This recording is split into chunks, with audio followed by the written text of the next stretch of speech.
It's been a few days since we said bye to the others in Nasha Town. Still no news about Rarer, though.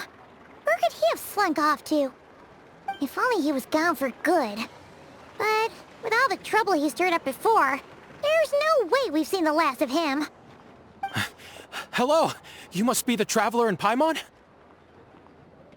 Mr. Flint has been looking for you. Unfortunately, there's been a serious wild hunt attack over at the quarry. He thinks it's time to regroup and figure out a plan. A wild hunt? Oh, uh-oh. We better get over there, right away!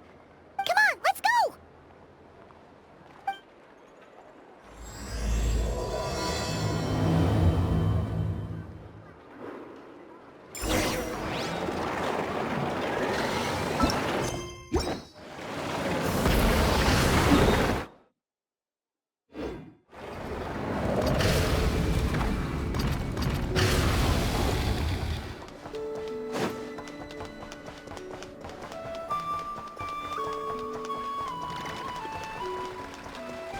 Try and stop me!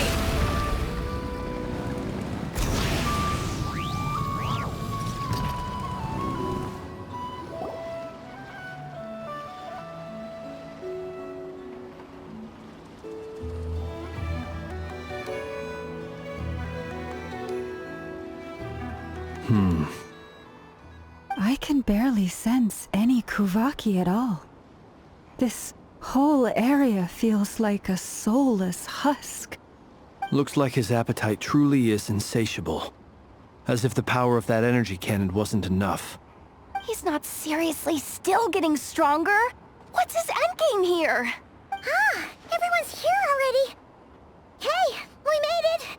So, what's going on? We've all been on high alert since we split up a few days back, expecting Rarir to strike again. But it's like he just vanished into thin air. No one has seen him nor found any trace of his presence. That is, until this morning, when a ratnik found signs of wild hunt activity while out here on patrol. As you can see, the Crystonite itself is physically intact, but the Kuvaki it contained is all but completely diminished. And we're sure that Rarir did this. Who else? He's the only one who could pull off a stunt like this. Kuvaki loss has reached critical levels. Reikir of Solnari set to maximum threat level. Warning, unless de-escalation measures are taken soon, he will pose a threat beyond our ability to contain. The consequences could be catastrophic. Traveler, do you remember when we encountered Rarir just after regaining his body? There wasn't a shred of sanity left. Nothing but madness and rage. Yeah, didn't he shout out a bunch of names? Then he started raving about how nothing in this world mattered to him. Oh, Paimon gets chills just thinking about it. Oh, but the thought that he's still out there, lurking somewhere in Not Cry, waiting for his chance to strike? Oh, even chillier. Last time we fought, we were already at a disadvantage. If he has such overwhelming strength, why would he suddenly go into hiding? Yeah, if I were him and I wanted more Kuvaki, I'd just take it by force. No point staying in the shadows. Unless something went wrong. His whole resurrection thing didn't exactly go smoothly. The other thing is, how does someone who's completely lost their mind still have the wherewithal to cover their tracks so perfectly? Beats me. According to certain medical studies, insanity does not always entail a complete loss of rationality. It may be that he is simply living in a world of his own. That actually sounds about right. He was ranting away to himself the whole time, like he had zero interest in talking to us. There are many unanswered questions here. He could be right under our noses, and we'd still be in the dark. Besides his name and title, we know little about him. Certainly nothing about his past, or what he might be hoping to achieve. Exactly. And we wouldn't even know where to begin looking. Even Boss hadn't heard of the Rahir of Solnari before all this. I'd be willing to bet that even if we gathered together every scrap of intel in Nodcry, we still wouldn't find more than, like, 3 useful facts about him. So, if we do nothing, he'll just keep getting stronger. But if we want to investigate him, we have no idea where to look.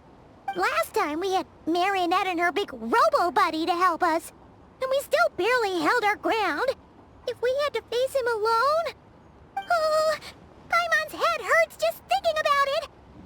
What are we supposed to do against a threat this big?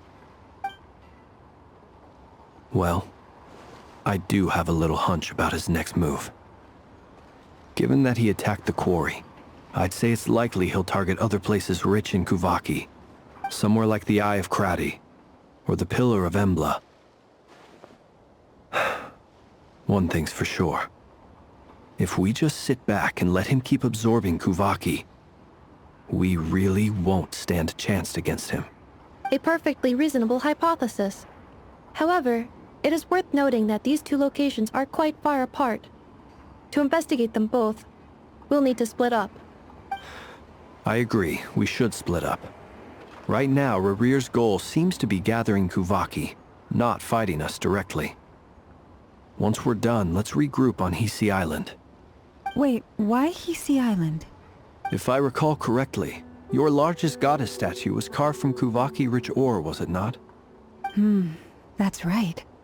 Yes, it could well be a potential target of his. I should head back and start evacuating the pilgrims.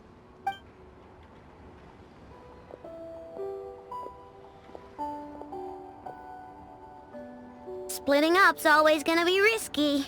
But I guess we don't have much choice, right?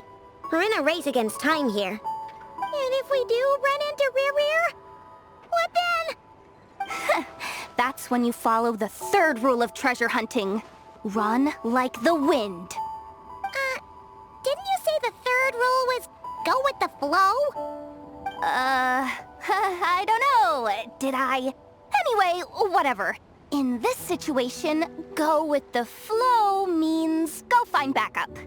Agreed. If anyone finds so much as a trace of Rarir, do not pursue him.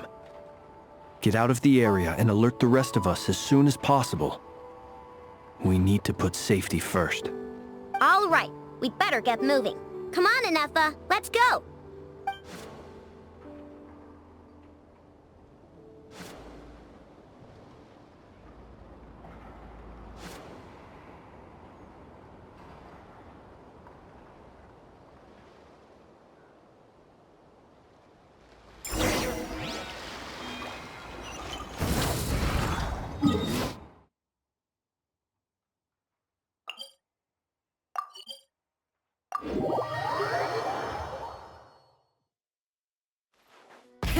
Rev the engines!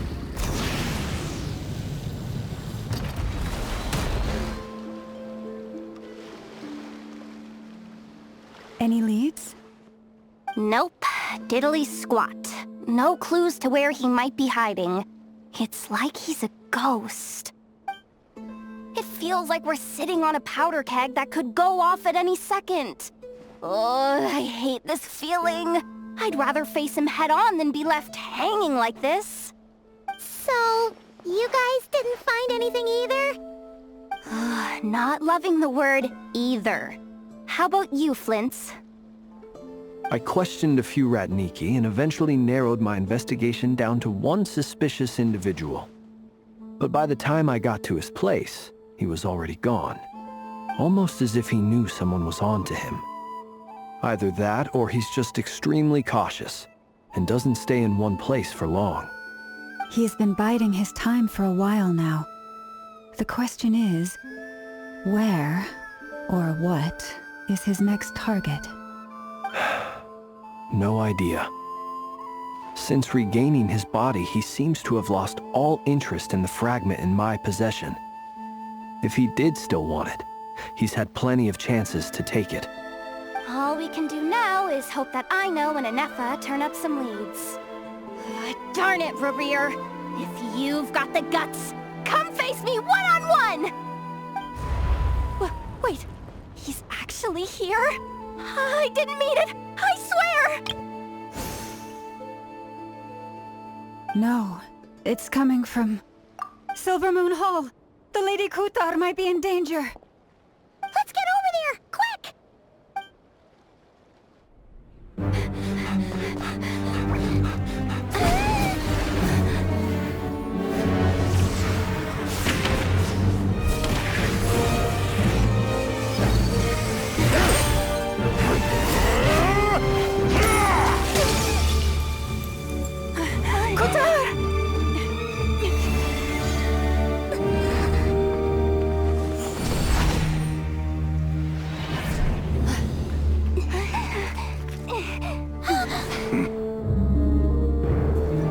Why is he attacking the damsel elect? What's going on? No time for questions.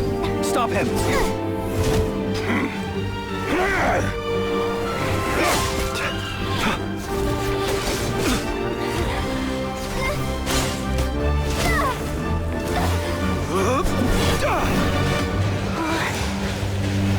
This is insane.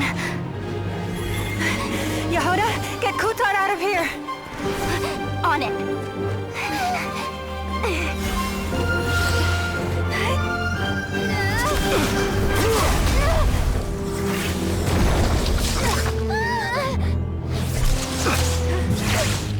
Look where your feeble light has gotten you. Now, you shall plunge into darkness. Felindus, soon, I will find a way. Watch out!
That was too close!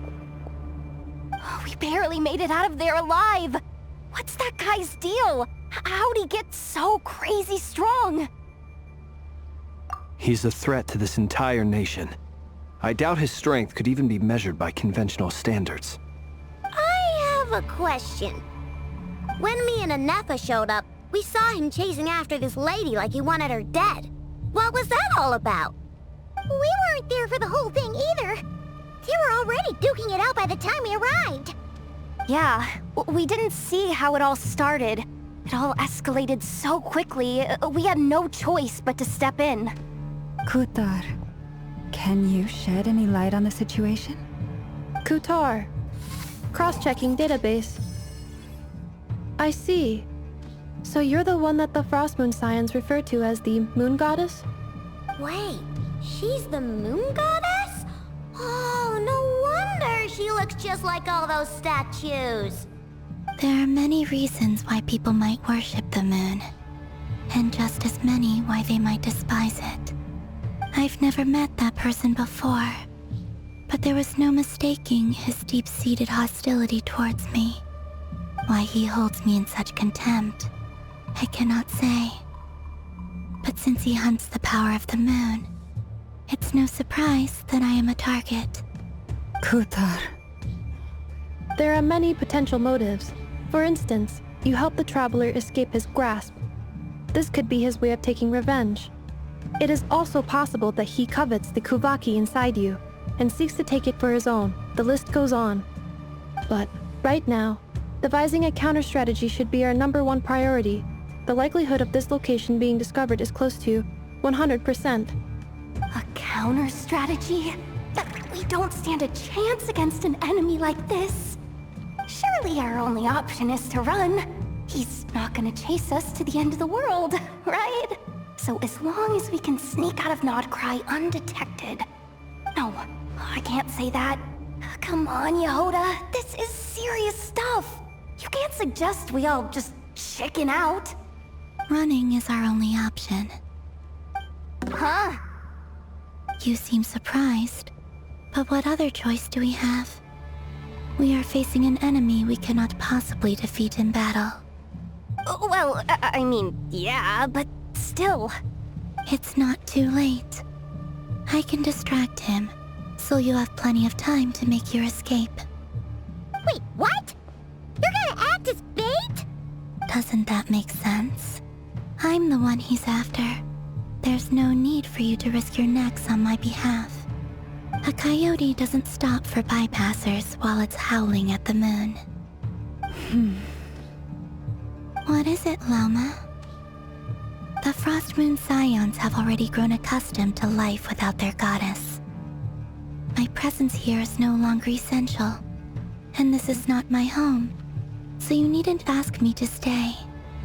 We can't just roll over and let him get away with this. That's not our style. Yeah, we can't just call it quits after everything we've been through together. Besides, she pretty much saved my life back there. If I just ditched her now, I'd never forgive myself. We can't overlook that you have saved our lives multiple times now. To talk of returning the favor would be a little crass for my liking. But suffice to say that we are friends, and friends look out for one another. Riri's true objective remains unclear. Even if we were to sacrifice Miss Kutar, there's no guarantee he would stop. But... Kutar, I know why you left the Frost Moon Scions so long ago. It was because people started treating prayer as a form of trade. They would make self-centered wishes, force you to accept meaningless offerings in return, and then expect you to perform miracles for them, as if that were their entitlement. If it were me, I might have walked away too. But I believe that time can change everything, and that sometimes it takes losing something precious to appreciate its true worth. After much reflection, I've realized that this was never about whether the Frost Moon Scions need you. Any relationship based on need is purely transactional. What I truly hope is that you'll choose to stay, not out of obligation, but as part of our family. You were born here, and now you've returned. Who knows? Perhaps it was the moonlight that guided you home. Thank you, Lauma. But my power is on the wane. I'm afraid I will be of little use to you now. Very well then. I'll do as you say. Both times you saved us, we were transported across great distances in an instant. Is that one of your powers as the Moon Goddess? It is, but I find it very draining. I barely managed to pull it off just now, and it will be some time before I'm strong enough to do so again. Rejected by the world, my power is dwindling.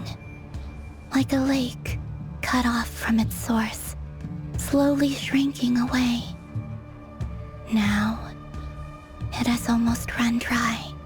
What do you mean, rejected by the world? The 3 moons belong to the ancient bygone era in which they came into being.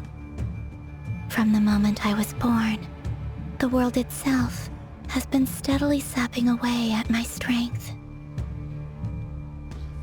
The 3 moons are not one and the same. As the goddess of the Frost Moon, I cannot wield the powers of the other 2. Yet moonlight has a way of blending together. Each can reflect the other's glow. So when our fingers touched, I was able to restore my strength by drawing Kuvaki from the eternal moon's marrow. But this method of recovery is painfully slow. If only we could find the... It's the Wild Hunt! Even faster than we expected. We'll have to finish this conversation later. See how those Wild Hunt creatures are running away from us. They're likely just a scouting party, which means Rerir won't be far behind. Then what are we waiting for? Let's get the heck out of here!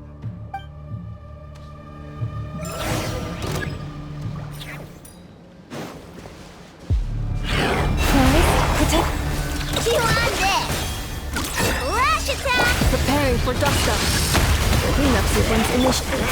Oh, they just keep coming! This is driving me nuts! Rerir's closing in on us. We need to pick up the pace. There's too many of them! And this time, we can't fall back on Kitar's help to escape. This goes on much longer.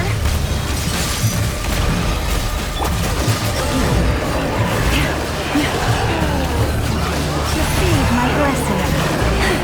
With one heart, we pray. You on this! You done? Annihilation mode. Close your eyes. Be silent. Fear the dark.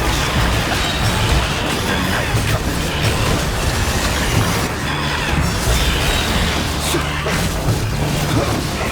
Genshin song for the everlasting healing. No problem! Ultimatum protocol. Isolation chamber. Close your eyes to dust. Be silent. Fear the dark. Close your eyes to dust. Lush as the moon, with one heart, we... Your plan! Being done! Preparing for dust-up. Defensive mode. Beware the sutures of the night. Observe night falls.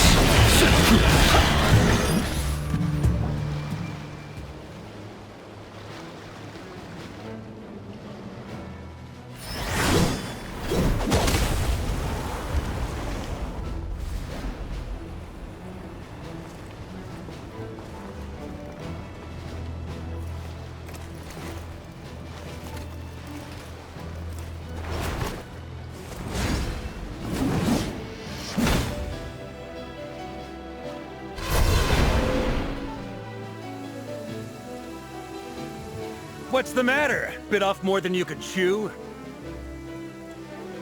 How are you? Uncle Varka! You're back from Amspartnir? Oh, you're Varka? Grand Master of the Knights of Favonius? We could save the intros for later. Right now, let's get you all out of this hellhole. Follow me. I know somewhere you'll be safe. Oh, is that where I think it is? That's the one. Come on, move! There's no time to waste.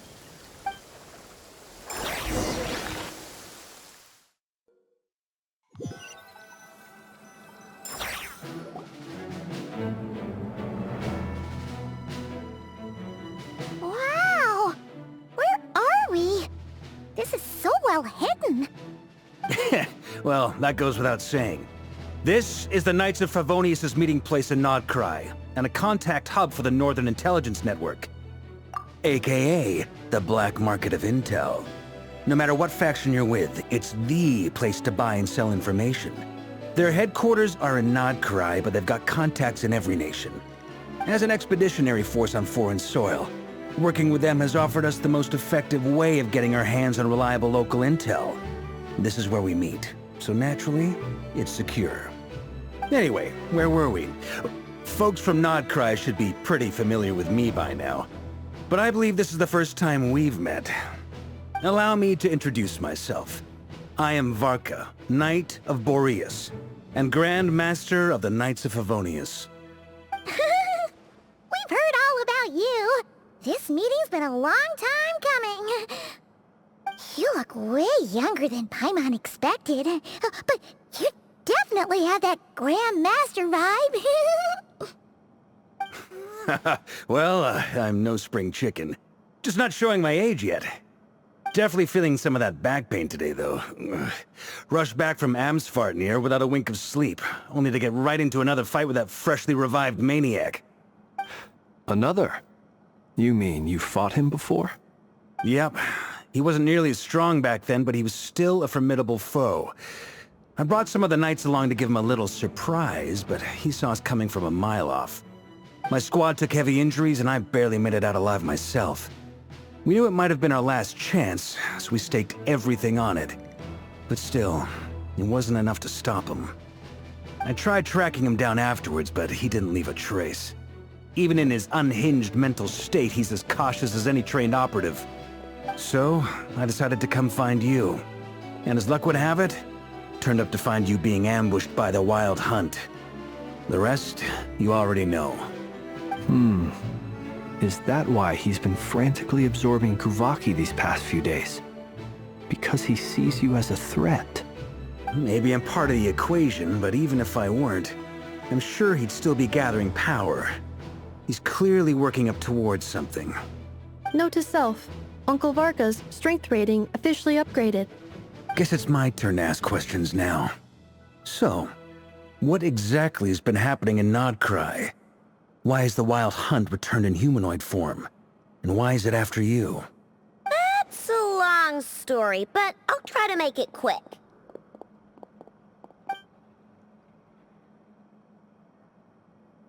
Wow, I had no idea so much had happened. Sounds like you guys have really been through it. So, the Kutar is actually a Fatui Harbinger. And all this Wild Hunt activity in Nodcry is the work of the Raker of Solnari, one of the 5 sinners. That's a lot to take in. Need some time to wrap my head around it all. I'm truly sorry, Mr. Varka. You stood with us against the Wild Hunt, and did everything you could to stop it from escalating into a full-blown catastrophe. And then, the one time you're away, it all comes to a head and all your hard work gets undone. You've got nothing to apologize for, Miss Moonchanter. You can plan 100 steps ahead and still slip up. That's just life. No one knows what tomorrow holds. You can't predict which way the wind will blow next. And, to be perfectly honest, I can't say I'm surprised. For all the times we've defeated the Wild Hunt in the past, we've never been able to completely wipe it out. Turns out, we were just delaying the inevitable. But now that a new variable has come into play, fate may well take a different course. A new variable? You mean... us? Who else? And in a strange way, I think his resurgence might not be an entirely bad thing. The Wild Hunt is like an unrelenting force of nature, but Rerir is an individual with an agenda. He's gotta have a weak spot somewhere. That said, while I was explaining everything just now, some of the points that Mr. Flint's added caught my attention. You mean about our mystery ally? That's right. From what you've said, not only did they lead you straight to some key files, they also shielded Hisi Island from a lethal Kuvaki blast. I don't know who or what could pull something like that off. Heck, even Miss Columbina doesn't have a clue. I hadn't heard the story about those files. Would you mind repeating their titles for me? Wild Hunt Phenomena Log, a Nodcryan Ratnik's Field Journal, and Kuvaki Survey Log. Oh. No. Still doesn't ring a bell. Another dead end. Guess all we can do now is hope that our mystery ally keeps showing up when we most need them. Still, it's safest to assume they won't be intervening again. From here on out, we'll have to resolve this crisis by ourselves. Your intel also explains something else I've been wondering about. The reason I led my team to Amsfartnir was because we'd had reports about a possible source of the Wild Hunt showing up there. But once we looked into it, it turned out to be a red herring. I don't know who was behind it, but clearly, it served its purpose. I doubt it's by chance that he happened to make his comeback while my attention was diverted. And from everything you told me, it sounds like his scheming began well before his return. So maybe luring me away was all a part of his plan. But is it even possible that he orchestrated all of this by himself? The Moon Maiden and the Raker of Solnari. Nodcry of all places. The way everything is unfolding, it can't be a coincidence. So, what do we do now? Got any ideas? Right now, we've got at least 3 things to consider. Let's go through them one by one. First, we need to figure out how to take down Rerir. If we can't beat him in a straight-up fight, the rest won't even matter. To my knowledge, the bulk of Nodcry's fighting force is already gathered here. But even with everyone united, we're still no match for Rerir in his current state, let alone with his power still growing. What if there was a way to tap into a new power of our own? How so?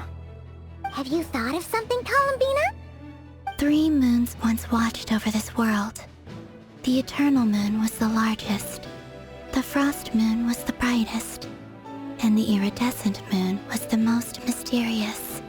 They say that back then, the 3 moon goddesses wielded immense power. Enough to shape the workings of the world itself. I now bear the Frost Moon's power, and the Eternal Moon's marrow resides within the Traveler. Hold on. Are you suggesting... The iridescent moon, the last piece in the puzzle. That's right. If we can find the Iridescent Moon's marrow, I will be able to regain my strength much more quickly.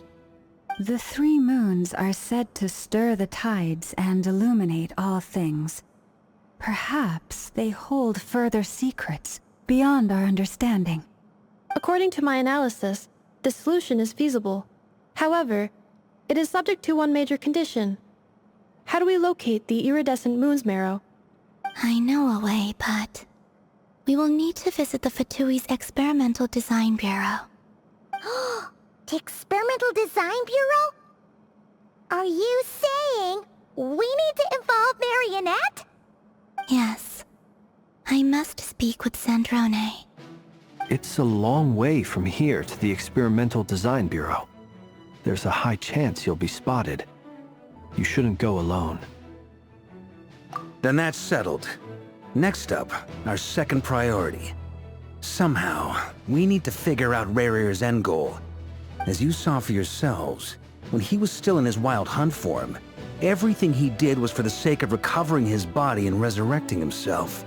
His first act since then, after laying low for a while, was to try and assassinate this young lady. People's obsessions often reveal their greatest vulnerabilities. There must be a reason why he despises the moon so deeply. Perhaps it sheds some light on his title, the Raker of Solnari. The Wild Hunt has plagued Nodcry for centuries now. If we want to stop it for good, we have to get to the root cause of what's driving it. It's true. We still know very little about him. If Kuthar hadn't given us that lead, we wouldn't even know his name. But where would we even start? I doubt even the Intel Queen of Nodcry has a clue, and she has info coming out of her ears. Oh? That's a rather hasty conclusion for someone who's so painstakingly meticulous when it comes to dealing with machines. Ah, she heard me.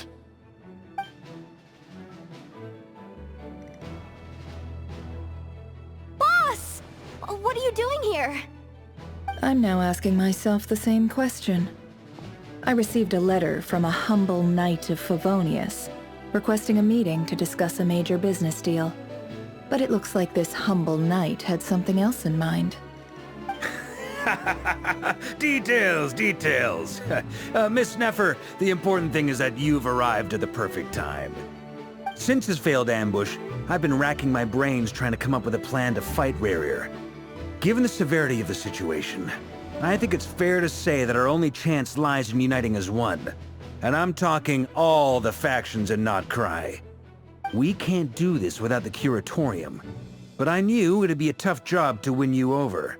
So, I took the liberty of reaching out for a little chat. Wait a sec. How did you even hear about this place, Nefer? Didn't you say this is meant to be the Knights of Favonius' meeting spot? And a contact hub for the Northern Intelligence Network? And isn't it supposed to be super hidden? You really think he could have gotten settled in Nodcry without my help? Besides, I'm the one running this gig. Of course I know where the meeting place is. Allow me to introduce the current head of the Northern Intelligence Network. If it's intel you're after, she's your woman. Pretty much seen and heard it all. Please spare me the flattery. Let's cut to the chase. Seems like you've run into some trouble, huh?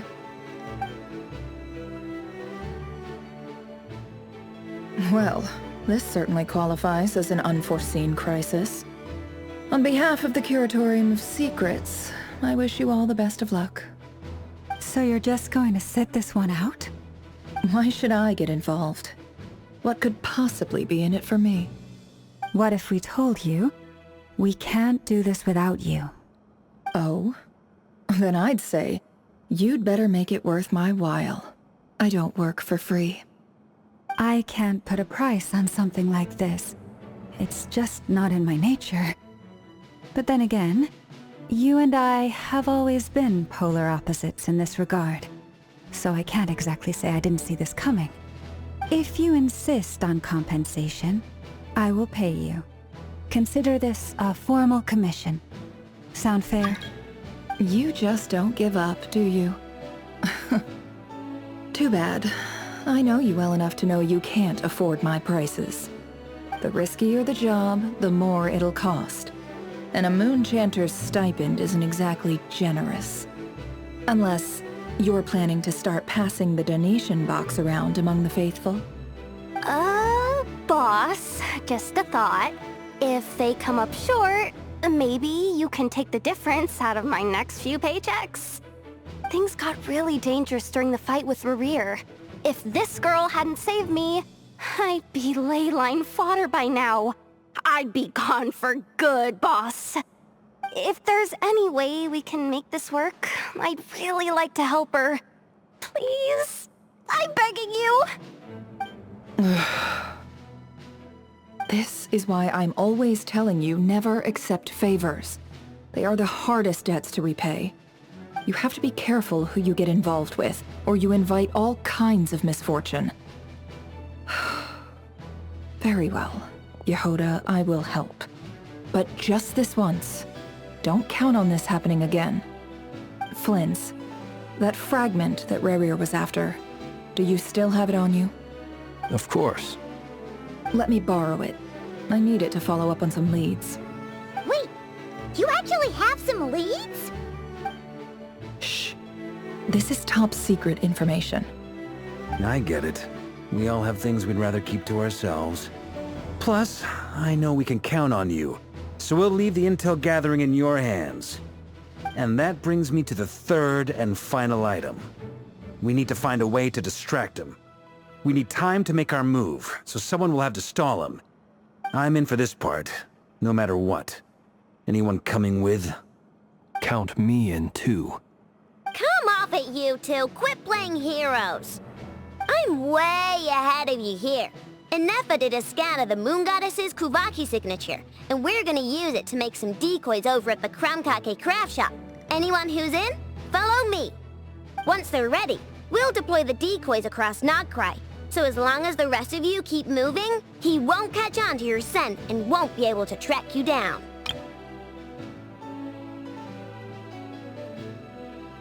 I like it. Genius idea. No biggie. All right then, we'll split into 3 teams. Once your team has finished their mission, return here and wait for the others. Dismissed!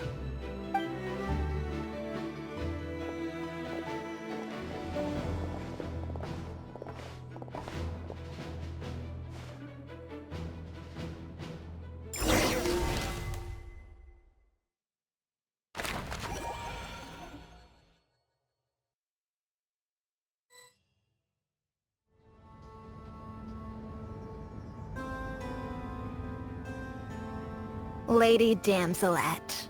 Wait, and you two? What are you doing at the Kuvaki Experimental Design Bureau?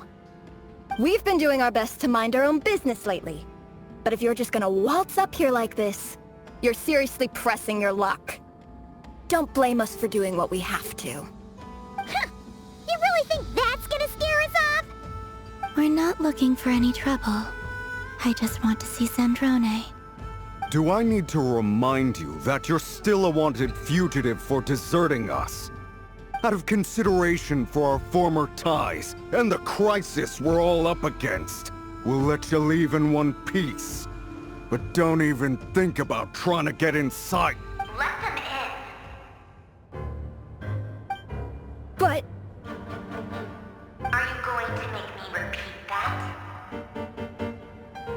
No, my lady. Sandrone seems to be in a good mood. Must be maintenance day.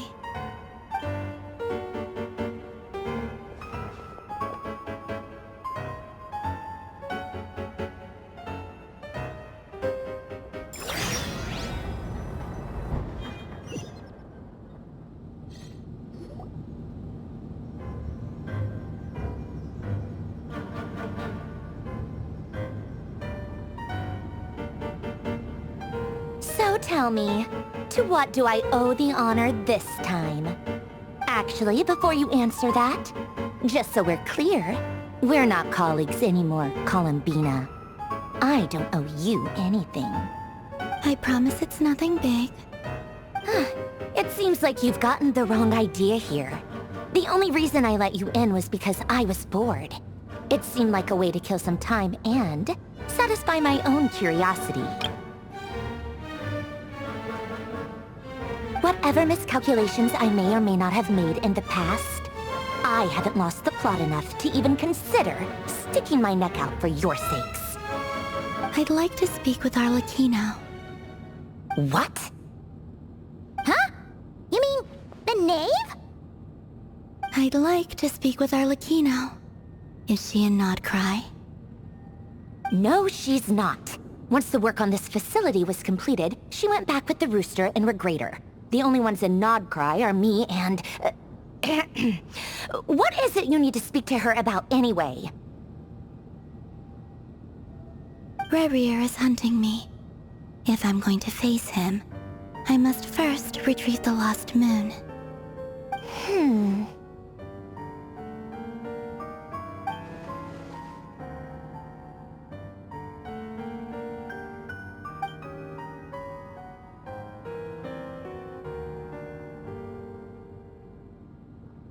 Is that a no, then?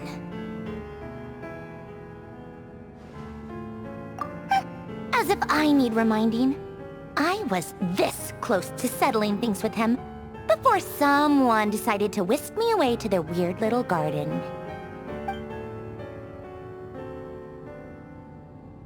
Have you held any tea parties lately? Tea parties? Yeah, obviously. You don't seriously think we'd pack it all in just because you aren't here.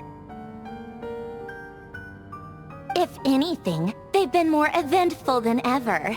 Just me, Arlecchino, and a bunch of insolent, insensitive guests who won't stop asking where you've gone. Oh, they've been a real joy. I bet you served them the worst tea you have. Just like you used to do to me when I upset you. Who cares about how good the tea is when there's no one around to drink it? I keep losing people. First Rosaline, now you. I'm running out of people who can make me laugh. Honestly, what could be more ridiculous than the multi-centenarian goddess, who's only ever had the plain herbal tea she received as offerings? You'd always brew a different type of tea for me each time. Was it really just to see how I'd react?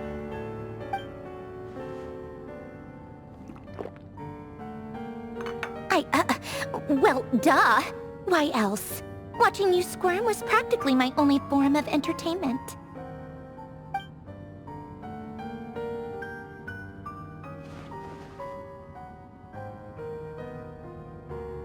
Oh, yeah. And Capitano sometimes used to bring Tartaglia around, too. But I guess we won't be seeing him again.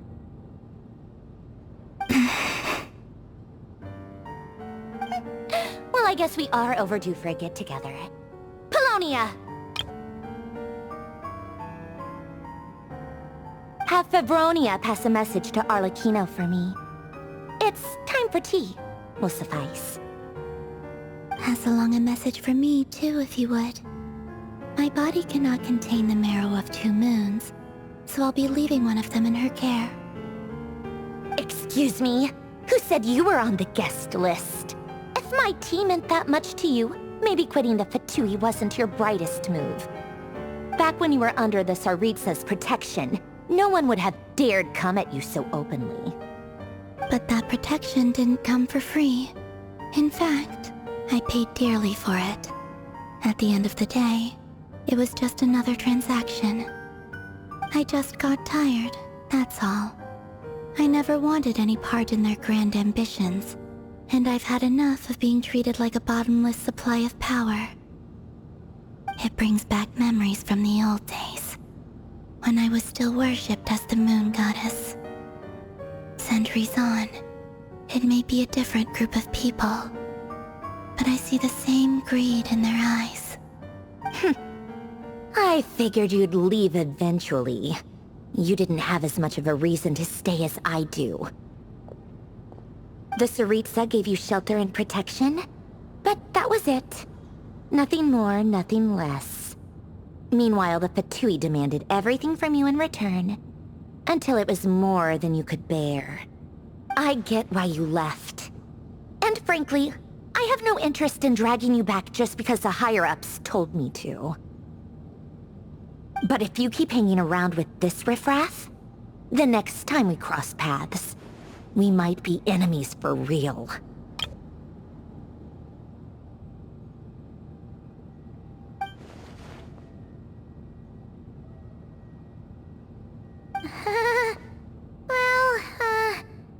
Guess that's our cue to leave? That might be your plan.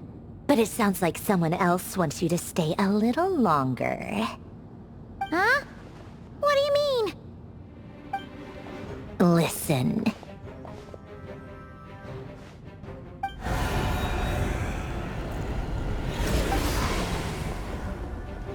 My lady, it's the Wild Hunt. A horde of monsters is headed straight for the facility. Another uninvited guest trying to crash my tea party. Clear the area! I'll handle this. Wait, what? You want us to leave you here by yourself? Huh, you'll be lucky to make it out of this alive. You really think you can afford to worry about me? Go on, get out of here. You may have stopped Polonia from crushing him last time, but I've made sure that won't happen again. The entire Experimental Design Bureau is rigged for war.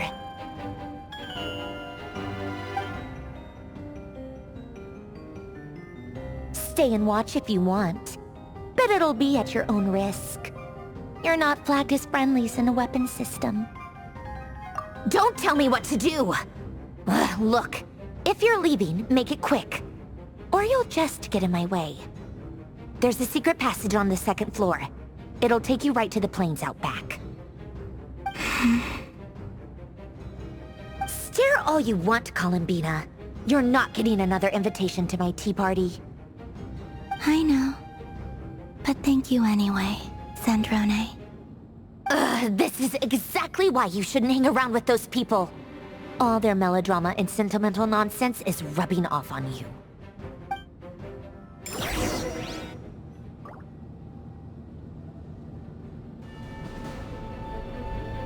Come on then, Mr. Ray here.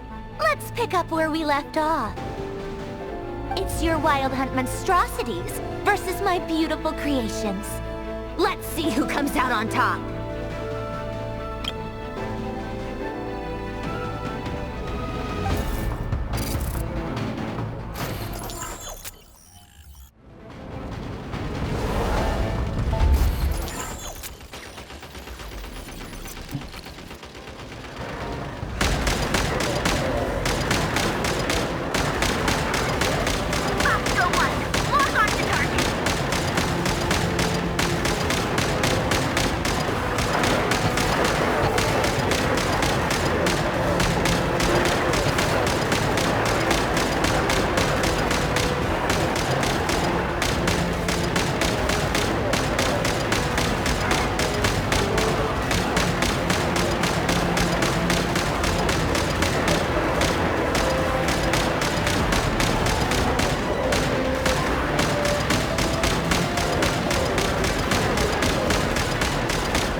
Apollonia! Get him!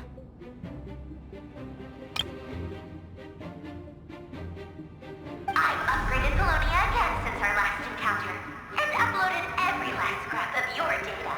So let's finish this, once and for...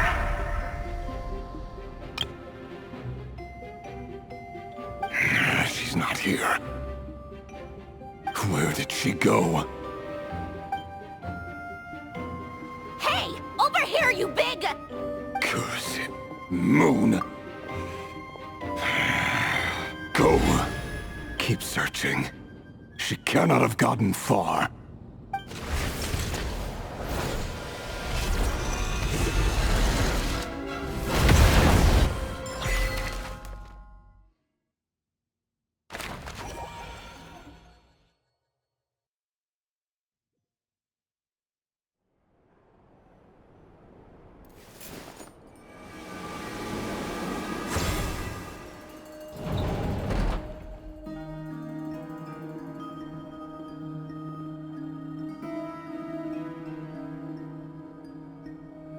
So this is your method for investigating Rarir's past?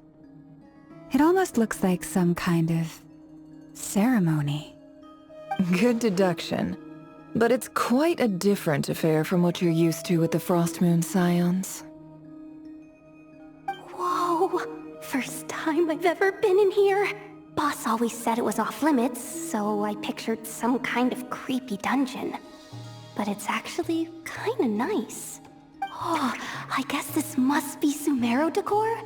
That's where Boss is from. And that nice shopkeeper who sold me my treasure compass. I'm not sure exactly what you've got planned, but it looks like you're all set. When do we begin? Whenever we wish. But for some reason, I've got a feeling this isn't going to end well. I've never faced Rarir myself, but from what you've told me, his power is beyond anything I could imagine.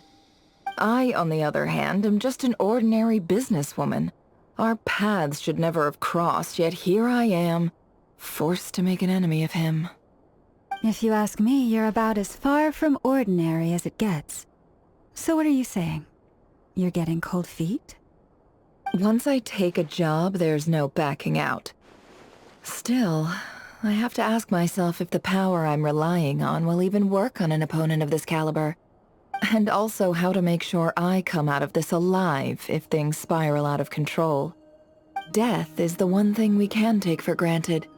It is the great equalizer, however fortunate or unfortunate we may otherwise be. So it's important to consider how to spend what lifespan we have left. Come on, boss. Lighten up. Quit talking about death. It's bad luck. For once, I agree with you. When you're up against a foe like Rarir, there's no such thing as being too prepared. Is there anything I can do to help? That won't be necessary. I've already made up my mind. Time to cash in a precious favor I've been saving for a rainy day. Yehoda, I need you to find someone for me. The sooner the better. Eh? Find who? That shady merchant who sold you an overpriced treasure compass the other day. Come on, boss. You're pulling my leg again. In what way is she shady? She showed up when I was completely lost and sold me a neat little gadget that was exactly what I needed. Trust me, she's a good person. Anyway, I know who you're talking about. Don't go anywhere. I'll be right back.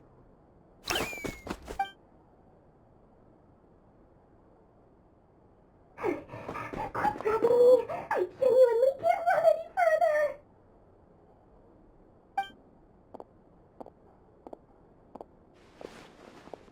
Hey, aren't you? What is it? What's the big rush? You dragged me out of a dream where I was literally swimming in Mora. I'm charging double my usual attendance fee. See, look how easygoing she is. After that rude awakening, she could have completely snapped at us. But instead, she kept it together and just asked for an extra fee. Dori Sangama Bay? I never would have pictured you two doing business together. If you want to make it big in Nodcry, it's all about connections. Lady Nefer just so happens to have a lot of intel that interests me. And she also did me a big favor in the past. It was back when I first arrived in Nodcry. My trusty assistant, the genie in my lamp, had an adverse reaction to the Kuvaki and fainted. And when you know it, that's when I suddenly find myself in a life-or-death situation. Good thing my compatriot was there to swoop in and save the day. I've been giving her a 30% discount off all of my goods ever since. Now, so that no one here feels left out, I'm willing to extend a 20% discount to fellow friends of Boss Nefer. Plus, any other friends you send my way will enjoy 10% off. What can I say? The great Lord Sangama Bay is nothing if not generous. So, let me guess. You've run into some trouble? I've got everything you could possibly need. And the more you buy, the more you'll save. You guessed correctly. What have you got in the way of survival gear? The one type of gear I've never been short on. What are you looking for? A jetpack fresh from the Academia's labs? An ancient suit of armor dredged up from the bottom of the sea? At the very least, I need to know what kind of opponent you're dealing with here. If even you're worried about staying alive, it must be pretty serious. What if I told you it's someone with the power to bring a nation to its knees? Is that so? Then we really are talking top-shelf treasures. I don't have anything like that in stock right now. I'll have to ask my supplier. Your supplier? A powerful woman, make no mistake. I can't reveal her identity, but luckily for you, I hear she's planning to visit Nodcry in the near future. If you're willing to wait, I can ask her when she's here. Can't say exactly how long that'll be, though. Then, let me put it another way. What would you do if you encountered an enemy like that? Roll over and serve yourself up on a silver platter? Of course not! I have a handy little trinket from one of my generous suppliers, which... Hold on. What exactly are you getting at? No, this is for my personal use only! Let's just say I'm borrowing it, all right? Just for insurance purposes. You'll get it back later. Favors are the worst kind of debt to owe, and now you've got a chance to repay one. A win-win situation, don't you think? Fine. You can borrow it for 5 days. No, make that 3. And for every extra hour after that, I'm charging you 1,000,000 mora. Deal? Deal.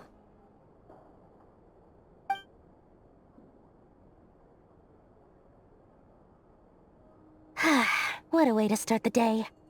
Now, was there anything else you wanted? Or can I go back to bed now?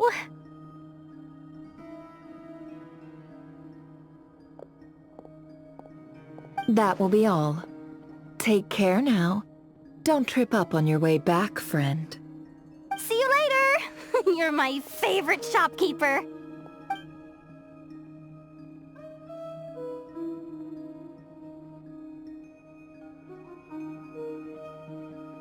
Excellent. Everything is well and truly ready. The ceremony can now begin. After initiating the ceremony, your minds will follow me wherever I go. You will see many strange things in your mind's eye. So remember, don't be frightened, and don't make a sound. Now then, let us peer into the Raker of Solnari's past.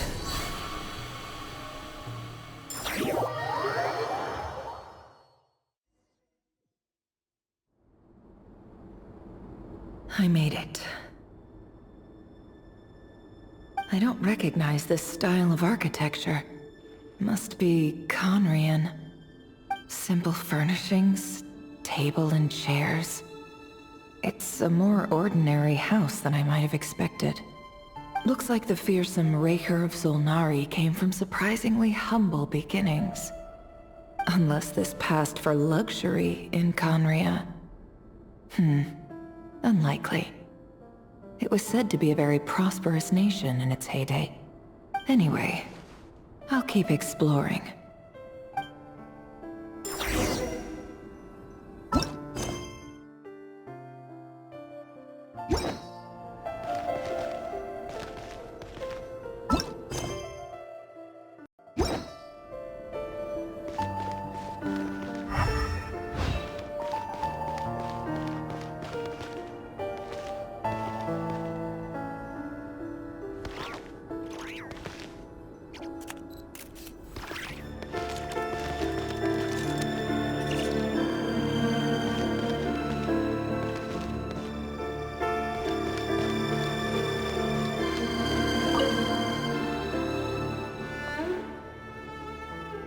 Hi, River.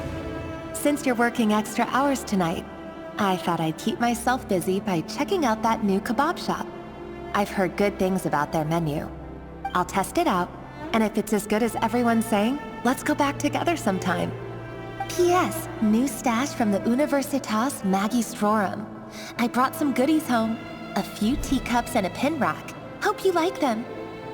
They didn't sign their name. But they must have been close. Sounds like they were living together.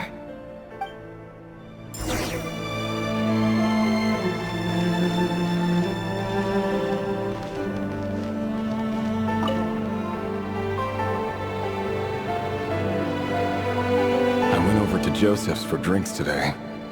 They have a fine collection, but I went alone. Felindis was tied up with something and couldn't make it. Joseph asked why I came alone, but I didn't really have an answer. He then went on to ask about other things. If you ask me, someone who asks that many personal questions is too nosy for their own good. But if he invites me again, chances are I'd still go. Felindis. That's the same name Rerir mentioned. Crane imports keep falling. If things don't pick up, we'll soon be back to meat and mushrooms only. Honestly, I'm not a huge fan of that new type of mushroom everyone's been into lately. Didn't it start out as a lab-grown variety? I heard it's even mildly corrosive. Seriously, why would you even eat something like that? I don't care if it's an impressive feat of alchemy. That just isn't the kind of thing I like to eat. Grain has to be imported, and they're eating a diet of mostly meat and mushrooms. Could it be because Conria is underground, so it doesn't get much sunlight? That would explain why they use so much stone in their buildings. They even use alchemically modified strains for food. Seems like the people of Conria don't have many options when it comes to dining. I've just about saved up enough now. Time to buy it and keep it somewhere safe. Making a big purchase. I wonder what it is.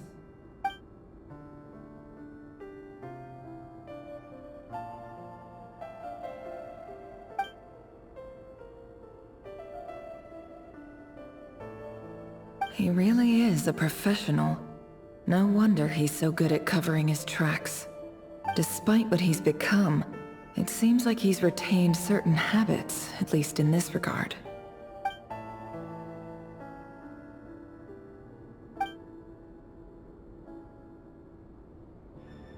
Did Rary rip it out himself?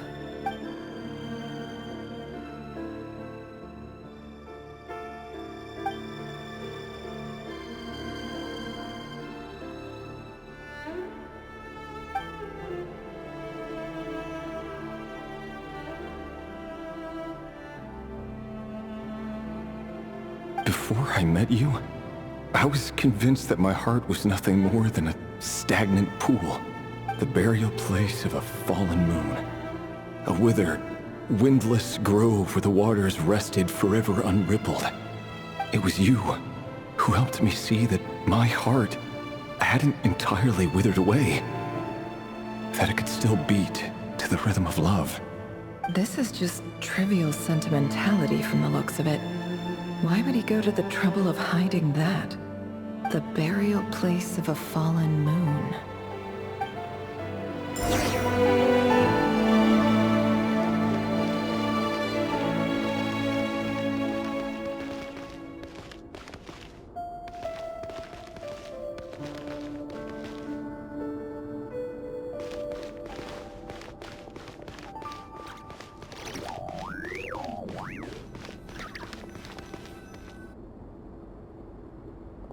Reverie, over here. Dane! Oh, and, Vediflin here? What a surprise to see you here, sir. Hello there, Reverie. You need not address me so formally outside of court. He doesn't get that much free time, so I invited him over for a drink. Even the court prophet deserves a break every now and then, right? Well, I'm flattered. So, what are we discussing today? Hey, don't look at me. As far as I see it, we don't need an excuse to have a few drinks. Come on, don't give us that. Didn't you say you were about to pop the big question? How's that coming along? Who'd have thought the Great Twilight Sword was an even greater gossip? I just didn't expect you to be the first one to settle down and get married, that's all. Yeah. If you told me that a few years ago, I wouldn't have believed you either. So, are you planning to come clean about your job then? I'm guessing you still haven't told her. Sure, I'll have to tell her at some point. But I'll need to pick the right time and place. To be honest, I have no idea how she'll take it. Come on, stop being such a pessimist. For all you know, she could be thrilled. I bet she'll be much more impressed by your actual job than the one she thinks you're doing now. A member of the King's Guard. Quite the cover story. Does the king himself even know? Of course he does. Anyway, enough about me. How have you been? Me? Same old, nothing much to... Huh? What's up, Ved? It's nothing. Vediflin, Dainsleif's elder brother. Renowned throughout the court of Conria as the Visionary, and said to possess a wisdom far beyond the reach of any ordinary man. And yet, despite the gulf between us, he seems to have something to say about me. Does he even know me? Does he see me as a friend of his brother, or just another of the Vinster King's blades? Why did he react so strongly? Was it really to do with what we were talking about? Brown, curly hair and brooding blue eyes. So this is what Rerir looked like back in the day. Perfectly normal. No different from anyone else. As frightening as this monster is in the present, there's something even more unsettling about seeing the human he used to be.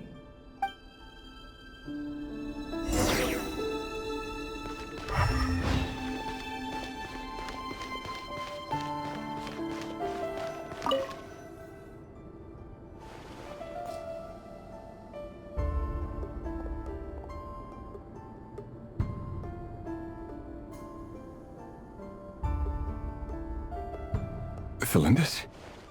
You're back early? Our equipment's being serviced today, so I got off earlier than usual. How's your day been? Aw, why the long face? Is something the matter? Has your boss been giving you a hard time again? Went for a drink with Dane and the others after work. Isn't that a good thing?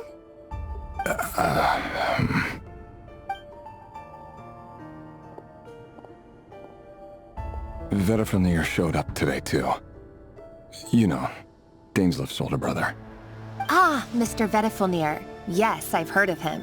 They say that everything he says ends up coming true. He overheard Dainsleif mention that I'd recently proposed, and seemed to have an issue with it. But when I asked what it was, he kept it to himself. So, you're worried? You can be such a child sometimes, Reverie. We're nobodies. Why would the Visionary be concerned about us? I'm sure someone in his position has much bigger fish to fry. Maybe you're right.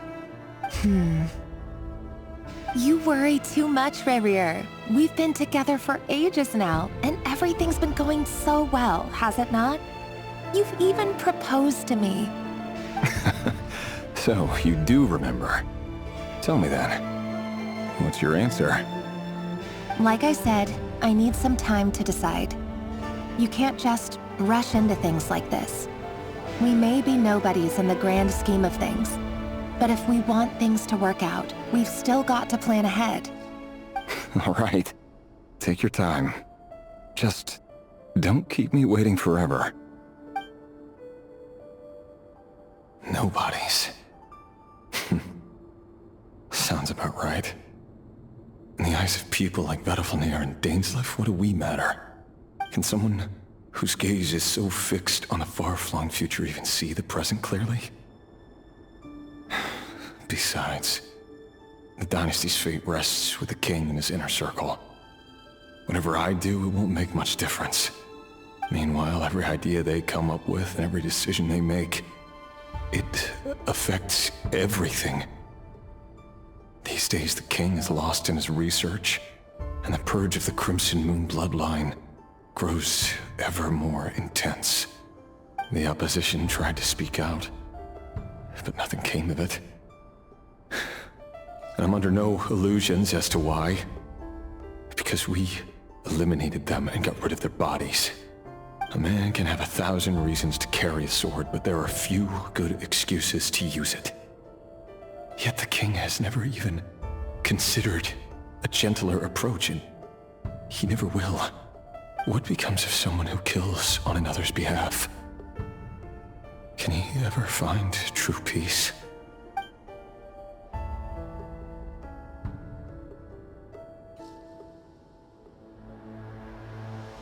Thelindis?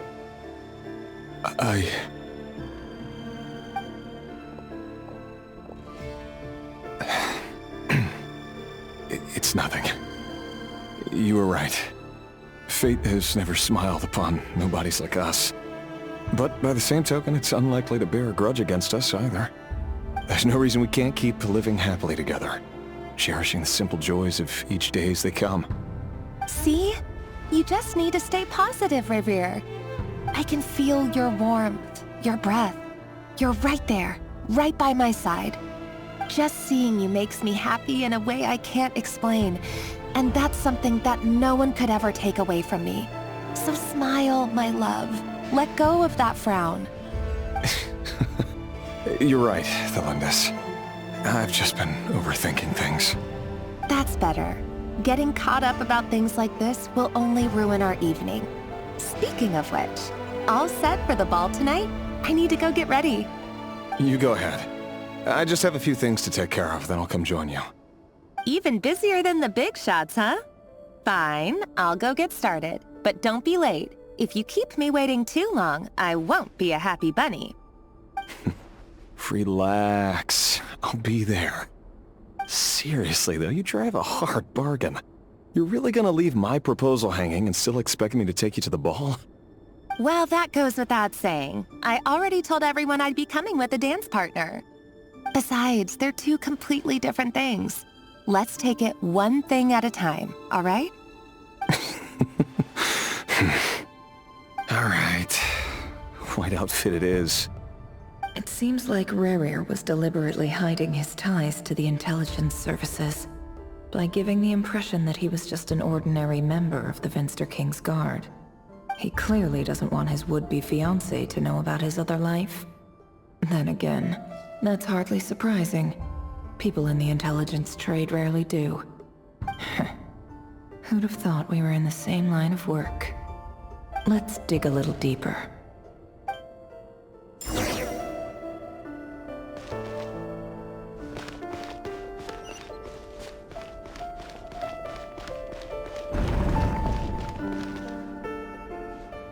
Our last operation was a resounding success, and all thanks to you, Rehir of Solnari. In total, we apprehended 32 dregs of the Crimson Moon, and 67 accomplices. After all these years since the dynasty's fall, so many of them still linger on. Indeed, it cannot be denied. Yet it was destiny that the Crimson Moon should be overcome by the eclipse, and that His Majesty, the all-seeing Vinster King, now guides our nation on the path to prosperity.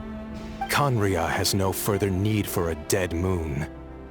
But alas, there will always be those who refuse to see the truth, choosing instead to romanticize the past. That's not entirely true. Much about the Crimson Moon era was worthy of remembrance. And that's exactly why they keep trying to see it restored.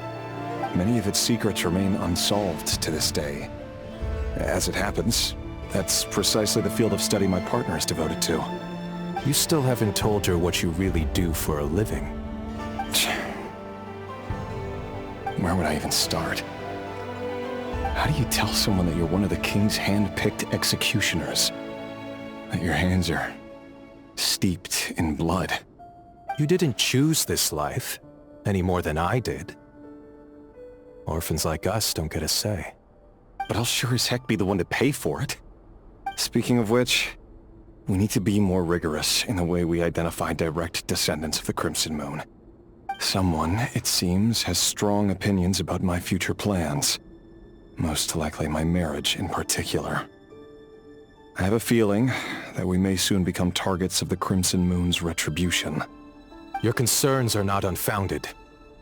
They've taken out many of our colleagues these past few years, and for that very reason. These are no helpless lambs we're leading to the slaughter. They're wolves in sheep's clothing.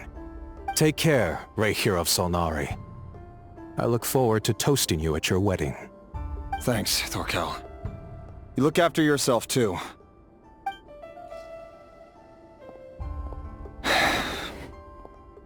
Thelindis, I never wanted to keep this from you.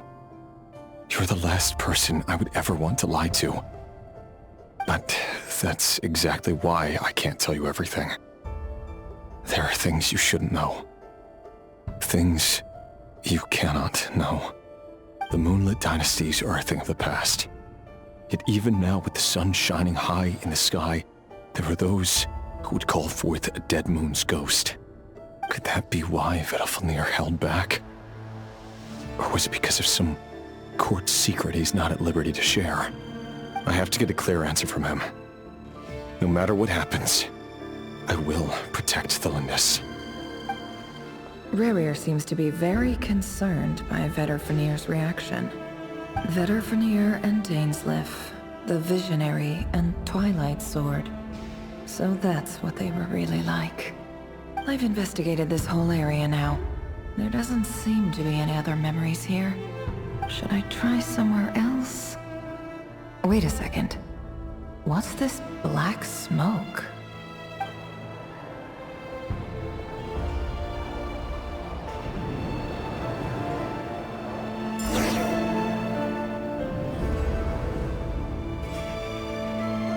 So, he's late after all. Just you wait, Raryr. You're in for it. Big time. Are you waiting for someone, ma'am? Could I tempt you into buying some flowers? Oh, sure. Pick me out a pretty bunch if you would. Thank you. But I'm afraid none of them are as pretty as you. For someone so young, you sure have a way with words, don't you?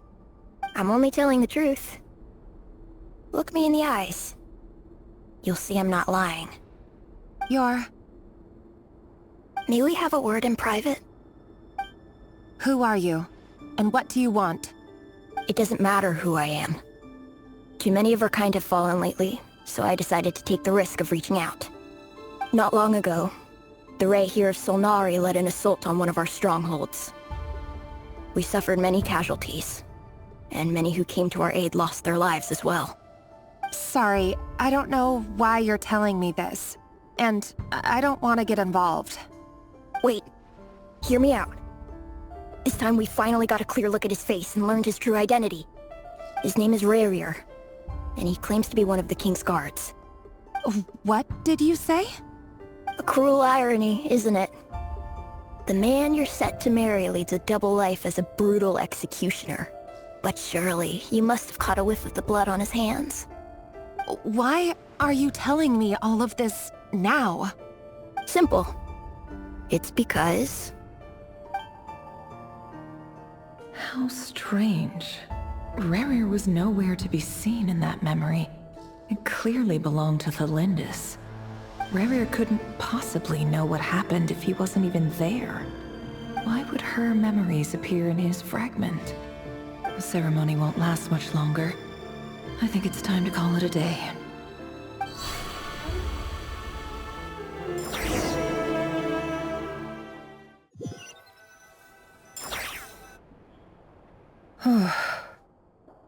So that was your doing? Did you just pull us inside Rurir's fragment to spy directly on his memories? Any more questions, and I'll have to start charging. I had no idea you could do that, boss! Seriously, that was amazing! We're not worthy. We're not worthy! I gotta admit, though, I'm itching to see what happens next. Feels like we barely scratched the surface. I'm just as curious as you are. But the ceremony only allows for limited time inside. That's all we can see for now. Luckily, we managed to learn quite a lot. So far, so good. I just hope the others are doing okay too. Especially the group with the Traveler. Their mission is a risky one. Let's hope it's all going smoothly. If you're worried about them, go see how they're doing. If I know Boss, she's gonna need some time to write up all the details and make sure it's all coherent. I'll stay behind to lend a hand, but feel free to head back and meet up with the others.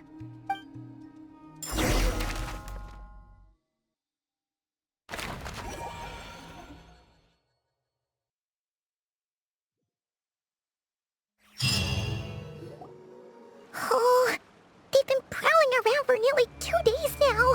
These things just won't quit. Oh, they might not have seen us yet, but them constantly sweeping the area, our way out is completely blocked. Oh, that's never gonna work. One little slip up and it's game over. If they spot us, they'll run straight back to Rerir. And once he knows we're here, it won't be long before he's breathing down our necks again. Oh, guess you're right. All right, time to zip it.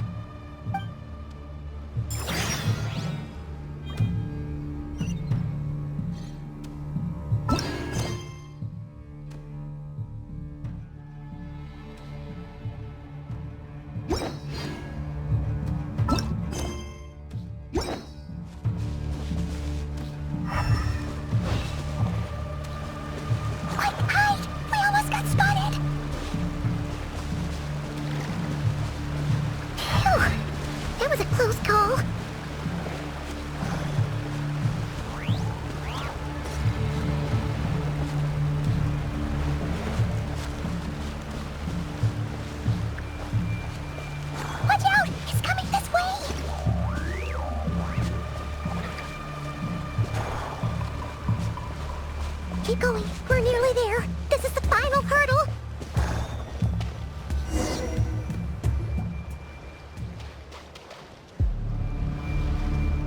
Oh, there's no end to these things.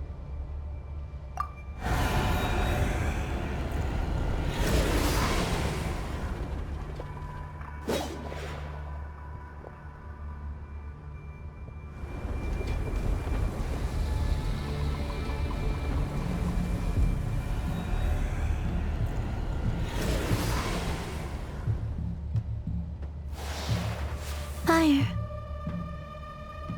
Fire? Wait, what's that smell? Oh no, there's a fire!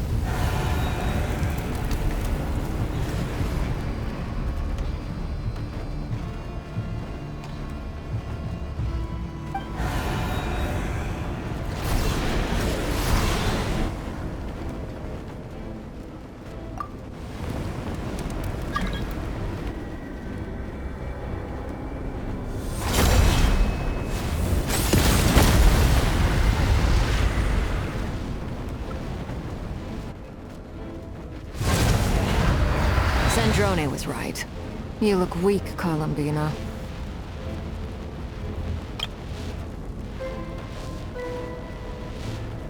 The old you would never have let such lowly creatures bar your way. Word has it that you did something for the Tsaritsa, and that's why you've lost most of your power. Freedom comes at a heavy price, doesn't it? It's Arlecchino! You came! Hello again, Columbina. And greetings, guests of the House of the Hearth.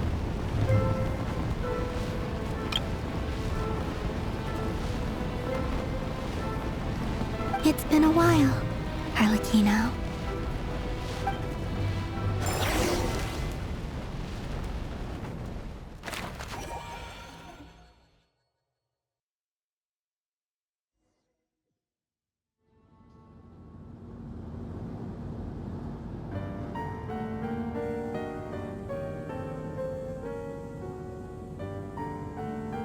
Stupid right here of stupid Solnari. Ugh, whatever. I've got all the data I need. Next time we meet, you're finished. He sure doesn't pull his punches. Excuse me, do you need a hand? You can do me a favor by staying out of my way. Can't you see I'm busy? Wait a minute. I recognize that voice. Hello, Miss Sandrone. Father sent us over to help.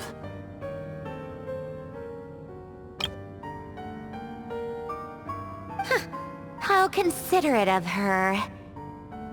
Hey, Fremine, get over here and help me fix this.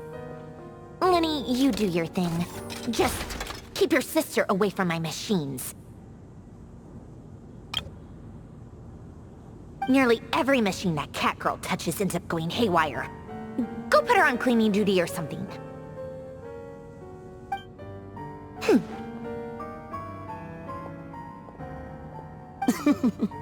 Then let's start downstairs. Fremine, we'll leave this place to you. You've got it. Wait a second. Pretty sure there's still some tea in the cupboard. If you want some, you'll have to make it yourselves.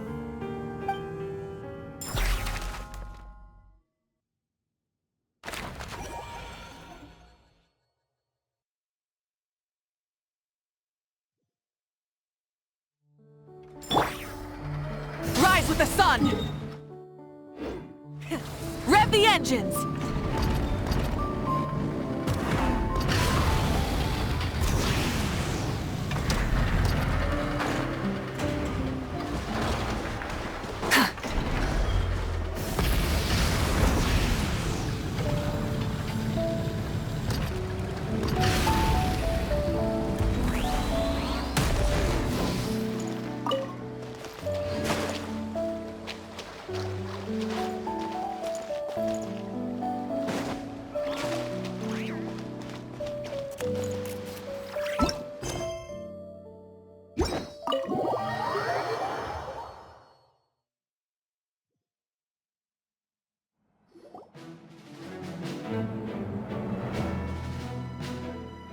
It's a relief to see you all made it back in one piece.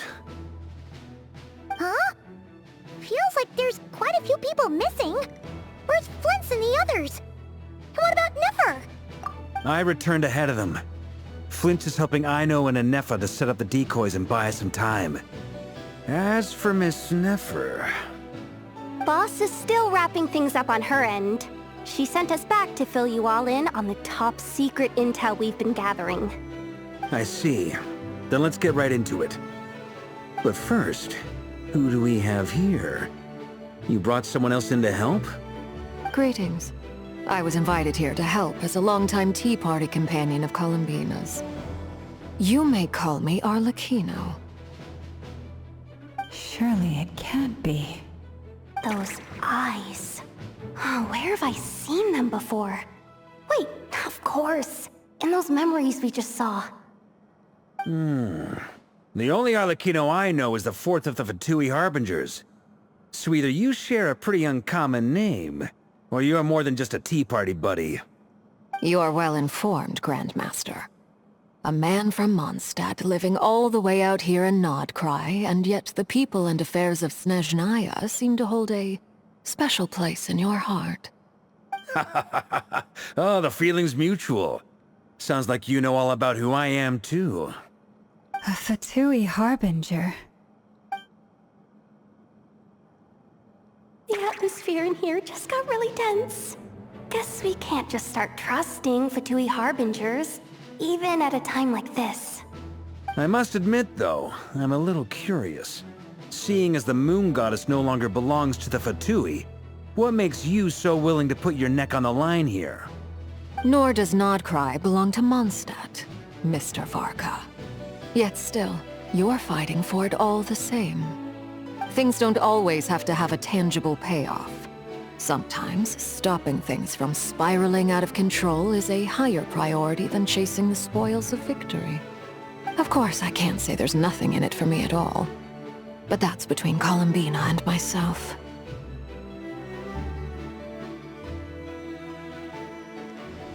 Forgive me. I don't mean to doubt you.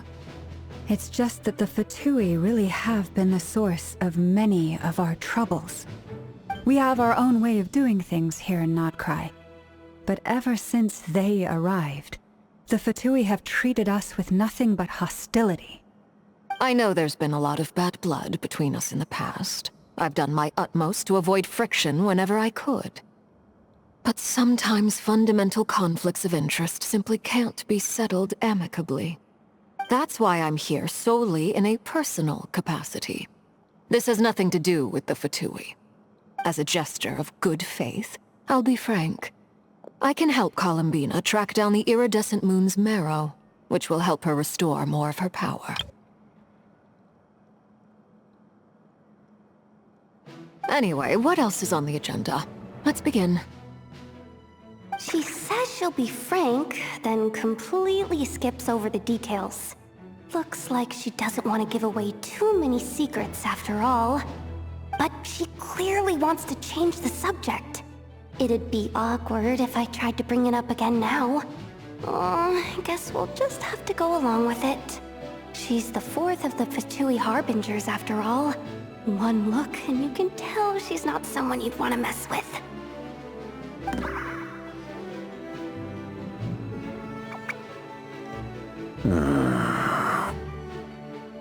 Well, since Miss Arlecchino sounds confident in her ability to handle that, we'll proceed to the next topic. Yehoda, time to share that top-secret intel. Alright, listen up everyone. First, we now know that Rerir was originally a Conrian secret agent whose primary mission was to hunt down and assassinate the so-called Dregs of the Crimson Moon. The Dregs of the Crimson Moon? Mm-hmm. In the memories, there was a lot of talk about the Crimson Moon and Eclipse, and a whole bunch of other stuff from the time of Conria. To my knowledge, those were the names of two different Conrian dynasties. Long, long ago, it is said that the people of Conria worshipped the Crimson Moon, drawing a mysterious power from its reflection. But one day, a coup saw the Crimson Moon eclipsed, hence the name of the new dynasty that replaced it, and how it became the new emblem of Conria. Still, long after the Crimson Moon dynasty had fallen, the last ruler of the Eclipse dynasty, the Vinster King, still coveted the secrets it left behind. So, he sent the Reikir of Solnari to secretly hunt down the Crimson Moon's few remaining followers. In those days, Rerir showed no signs of madness. In fact, he was as normal as any other person. Oh, and he had a fiancé, or at least a would-be fiancé, called Tholindis. What's the matter?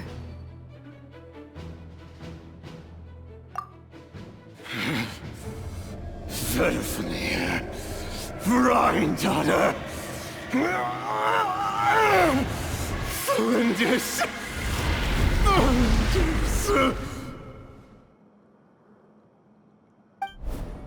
Interesting. Anything else? What about this would-be fiancé of his? Do we know anything about her? Well, she was a researcher at the Universitas Magistrorum, but it felt like she was hiding some kind of secret. Oh, and one more thing. For some reason, Rerir's fragment also contains some of Tholindis' memories, though only a very small portion. Well, no shortage of potential leads, I'll give you that.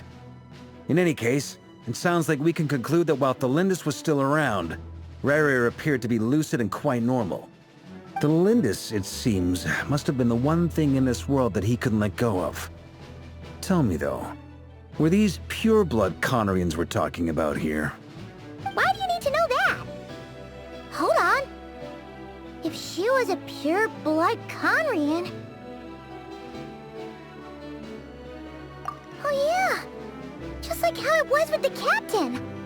If we could somehow find her, do you think there's any chance Rerir might regain some of his sanity?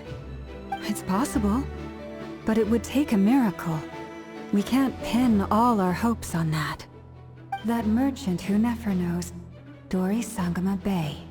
Maybe we could hire her to look into it. All right then. Let's keep working in our separate teams. Traveler, Paimon, Kutar, and Miss Arlecchino will go look for the iridescent moon's marrow. As for the others... On the way over here, I noticed that the Wild Hunt monsters had grown even more frenzied in their search for Kutar. At this rate, the people living here will be in grave danger too. So I'm thinking of gathering together some of our followers to go wipe them out. I'll head back to the curatorium and meet up with the boss. Feels good knowing we've all got something to be getting on with. Given that the Wild Hunt has been a lot more active lately, the Lightkeepers have likely begun their own operations too. If that is the case, someone will need to pass the news on to Flint's. I'll hold the fort for now, then discuss our next move with Flint's, Aino, and Anefa when they get back. Alright then. Well, the clock's ticking. If that's everything, we'll be on our way. We'd better get moving too. We'll try to buy you as much time as we can. Relax. Just do your thing. Now, I decided to call in some backup since things are getting so hairy. Our reinforcements should be here any minute now. Stay safe, everyone. Dismissed.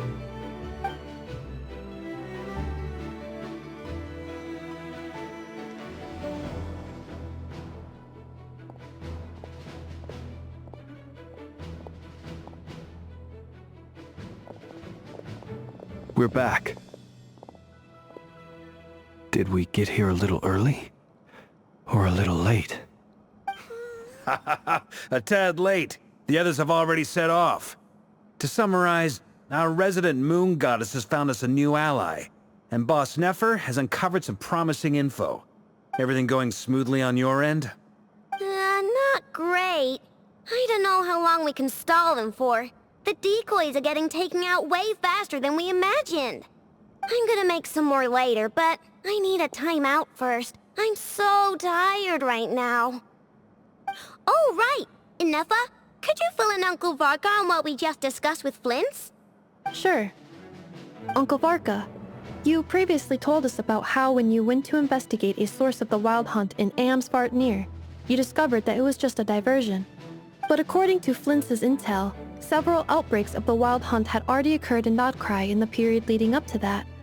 That was before Rerir had regained his body, when he was far from regaining his full strength. In other words, in theory at least, he still lacked the means to act in two places at once. Flint's, with everything that's been happening, the Lightkeepers across Nodcry are rallying to fight back against the Wild Hunt. They're gonna need your help. I know, I'm sure you're capable of coming up with something far more effective than decoys. But for now, you should stay here and get some rest. Anefa and I will head back over to Amsvartnir to see if there's anything I missed.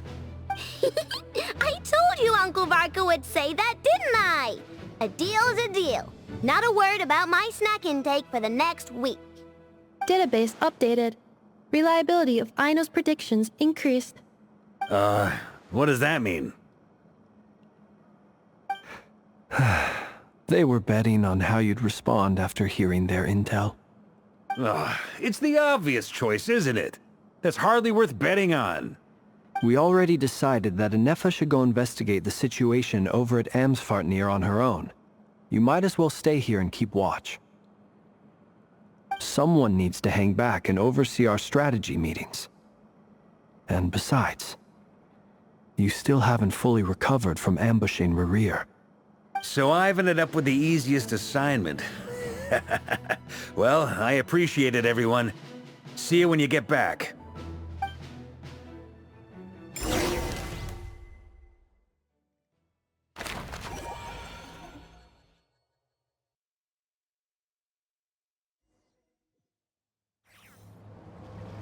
Full throttle!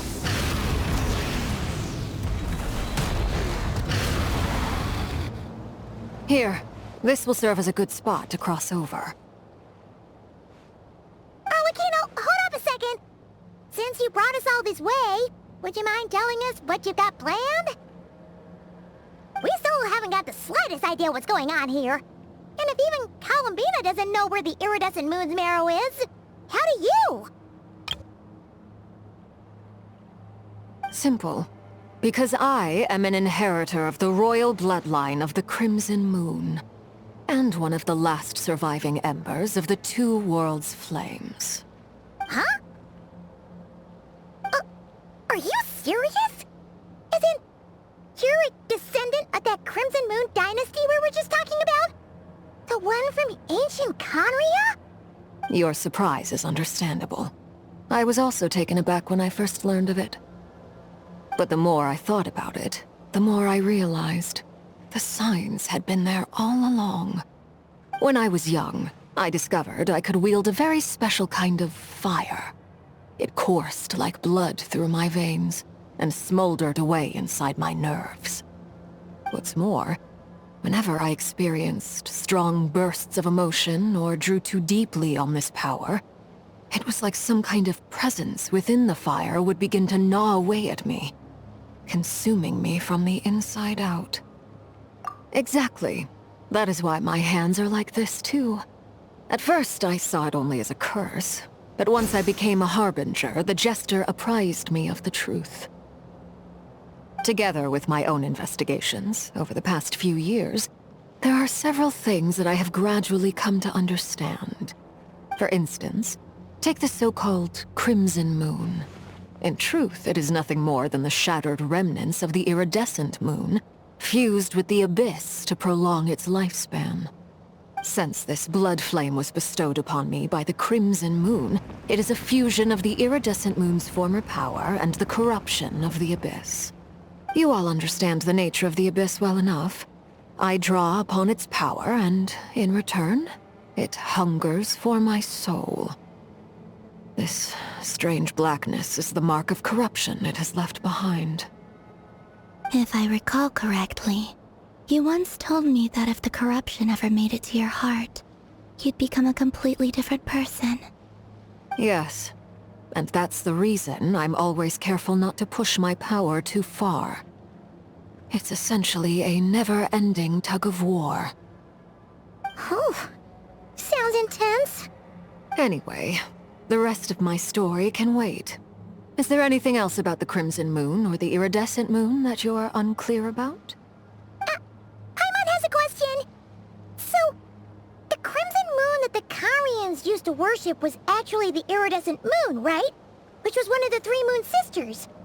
Does that mean that the Carians were to the Crimson Moon as the Frost Moon Scions are to the Frost Moon?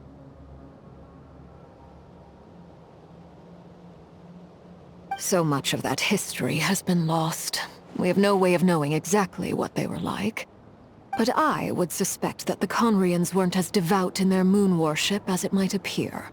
The iridescent moon's remains simply served as their link to the abyss. Later on, perhaps someone discovered a way to make direct contact with the abyss. Or maybe there was some kind of ideological divide. Either way, a dissenting faction staged a coup and drove out the royal heirs of the Crimson Moon dynasty.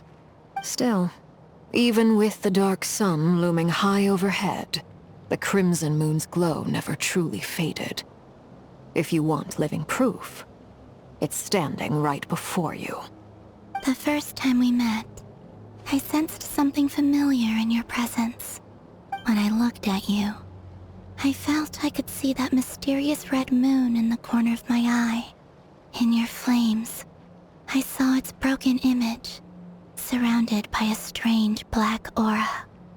Well, I appreciate that you kept it to yourself.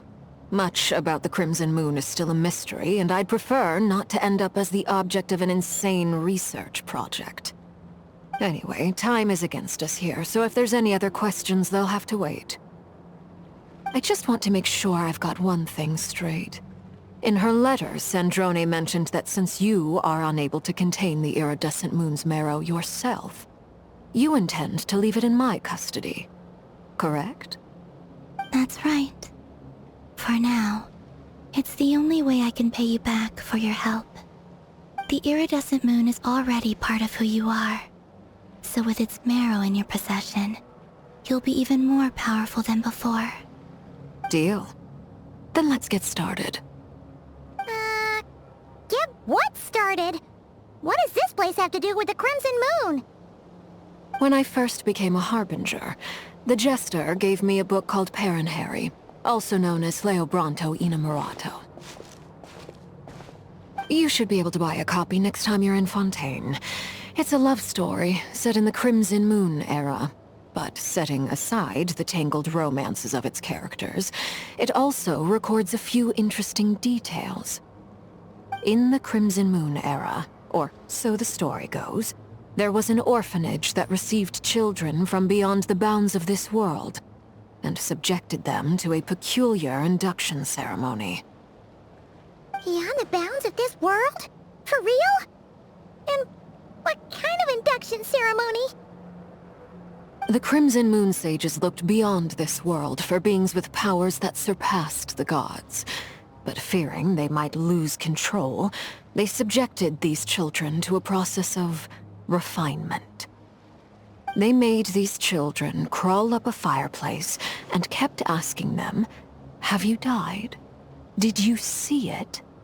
Until they finally admitted to having died and seen a crimson moon. The adults embraced the children who passed the ritual, telling them, "Within the fireplace, you have traversed the flames between two worlds. Here and now, you are born anew." The book leaves much unsaid, but I suspect that this was their way of branding the children they had enrolled, leaving an indelible mark upon them so that they would forever live in the Crimson Moon's light. That explains why I can't sense the Crimson Moon's marrow in this world. It makes sense that it would be sealed in a special space that can only be accessed temporarily through some kind of ritual. But there's no fireplace here. Do you see a chimney anywhere? Oh, are we supposed to build it ourselves? Okay, fine. Paimon will go find some bricks. That won't be necessary.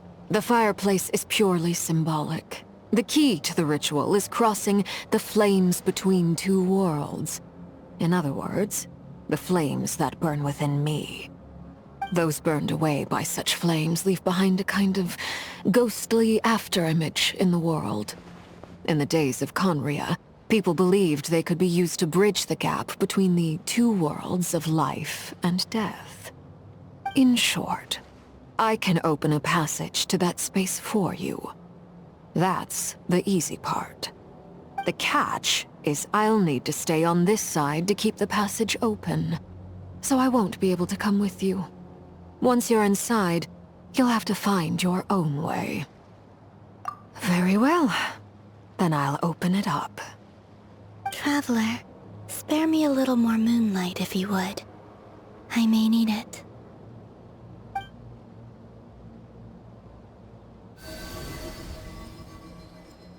Thank you. I feel like I've recovered some of my strength now. It should be enough to move us across short distances and confront whatever dangers might await.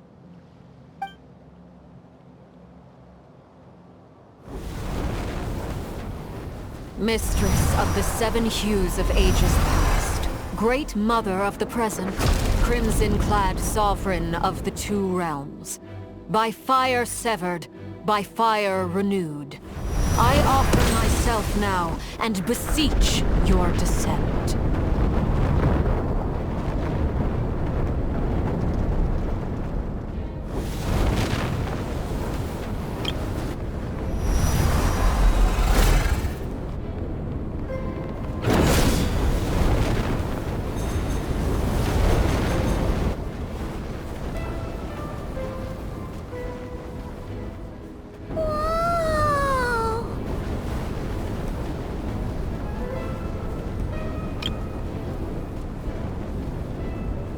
One word of advice. As you're crossing over, no matter what voices you hear, do not answer. Got it! I sense a sinister gloom inside, but also the familiar light of the moon. I feel that I am about to meet an old friend who has changed beyond all recognition. All right, let's go.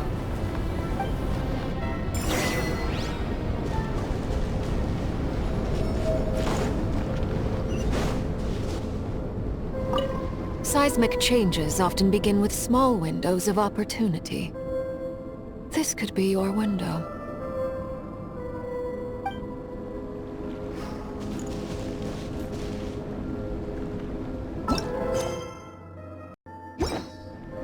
Try and stop me!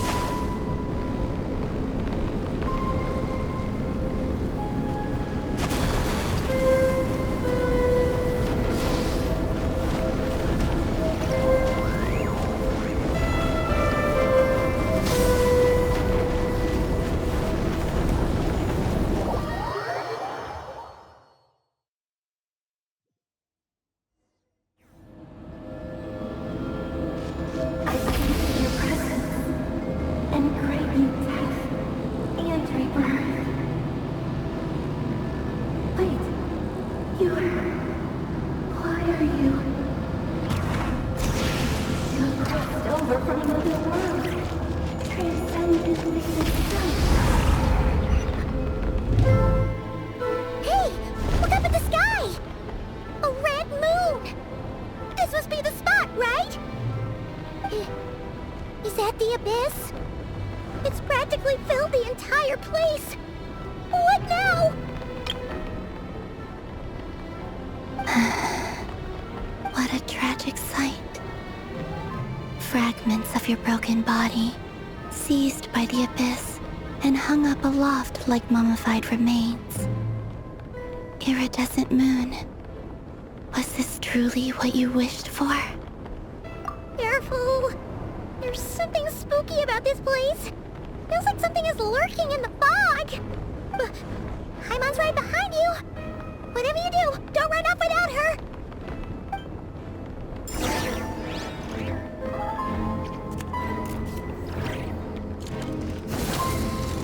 By the way, Columbina, didn't you tell us that the iridescent moon had shattered into pieces? The moon up there looks pretty whole to Paimon. How is that possible?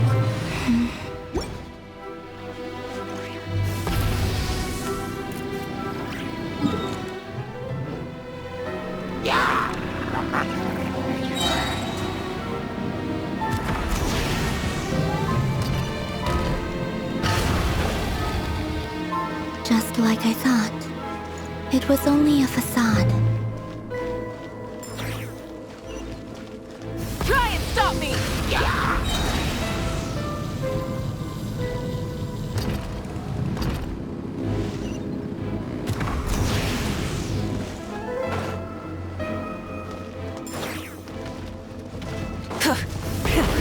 Everybody stand back! Show no mercy! Light of the blazing sun!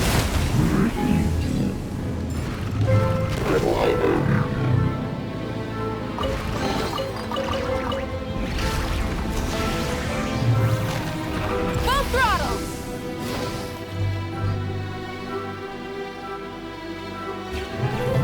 Huh? Huh? For real? That's way too high! There's no way we'll be able to reach it! No.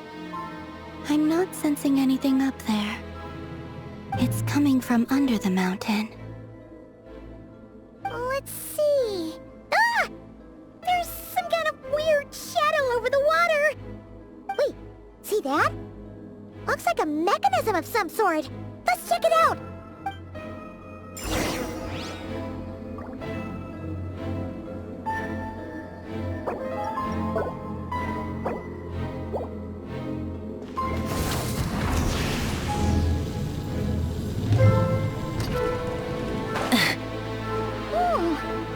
Looks like a device from the time of Karia. Maybe people once came here to study the Crimson Moon's domain, and they left this behind. Oh, if we could activate it, we might find some clues. Try it! The wind knows me.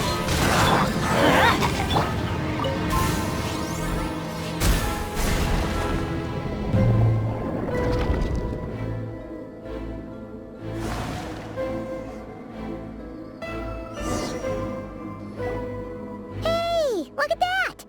Now that the mechanism's running, the shadow in the water looks different. Do you think these mechanisms might be the key to unlocking the secret?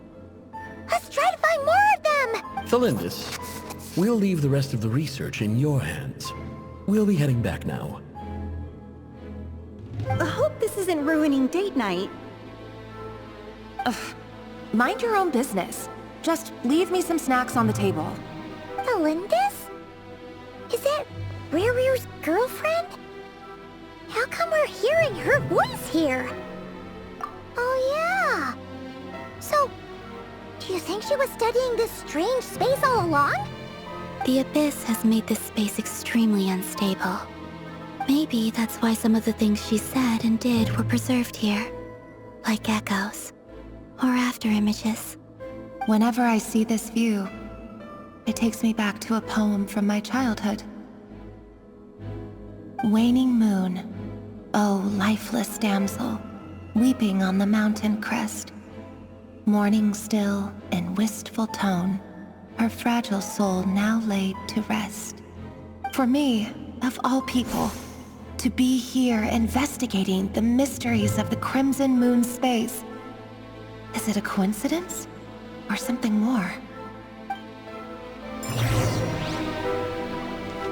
Light it up!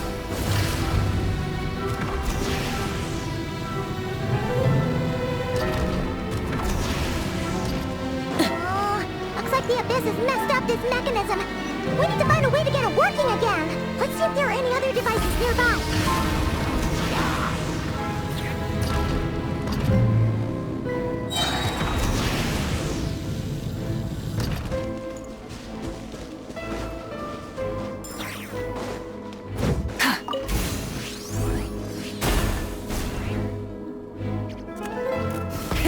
Rev the engines!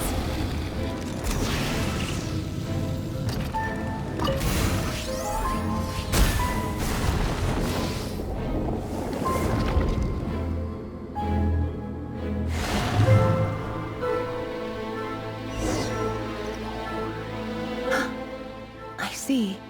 So the moon marrow, or rather the power of the 3 moons, is the key to unlocking...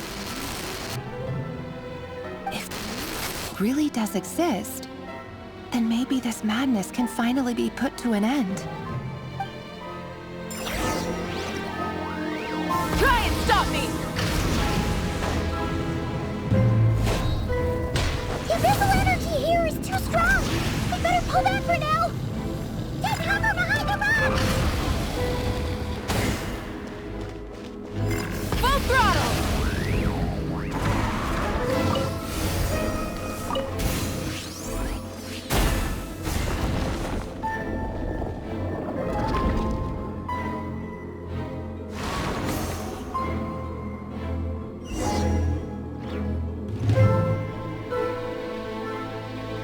With the Abyss inhibitors in place, I should be able to access the chamber with the moon marrow. Oh, Rerir, with every step you take, you're drifting further from what you truly desire. But you're not the root of the problem. Ever since that outsider set foot in Conria, the Vinster King has sunken deeper into madness. If only I could get my hands on that outsider.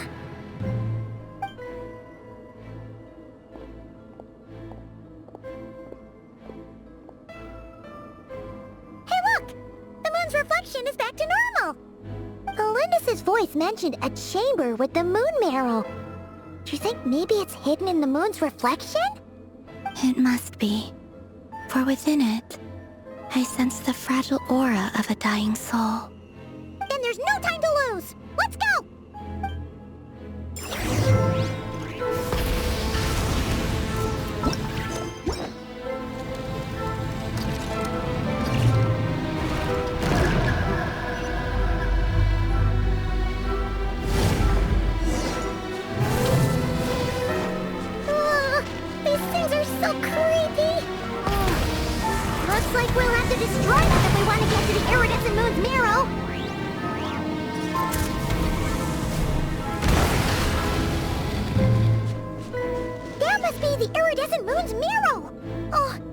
need to destroy these things before we can reach it!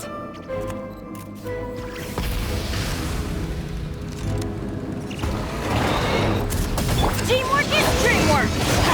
Fulfill our pact! Lolling, it's Papa! Pyroclastic surge!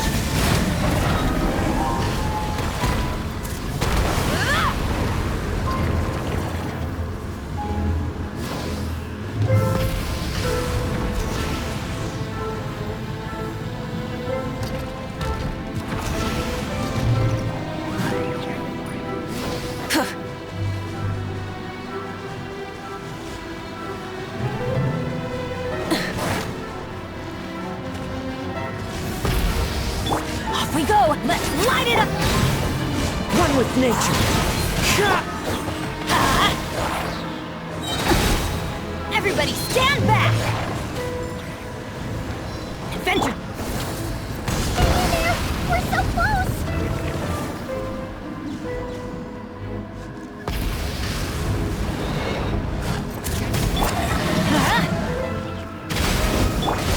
Into the wind.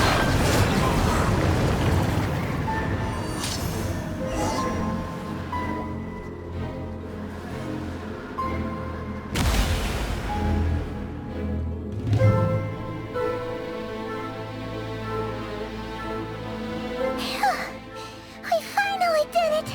The iridescent moon's marrow, still burning away like an undying flame, yet now contaminated by the abyss. It has taken on a new form entirely. If we can purify the abyssal power within, we should be able to obtain its untainted essence.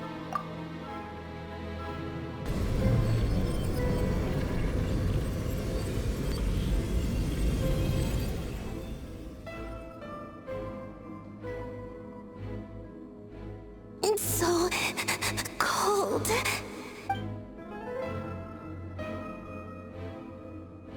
Is it you? Are you here? Huh? Are you talking to us? At long last, I can see you once more. Our fates have crossed, and I am finally free. I'm sorry, I lied to you. Even knowing what was to come, I still couldn't let go of the fear in my heart as death drew near. The moment the moon shattered, my body began to split apart piece by piece. Like I was being cut into pieces by 1,000 blunt blades. My thoughts scattered as the cold crept in. But I could not bear to fade away like that. Tell me, what was it that brought you to us all that time ago? If only I had possessed your courage, then I might have been spared this torment more painful than death. You look so puzzled. That's how I felt too when I first saw you. But trust me when I say that everything happens for a reason. Farewell, Hypo.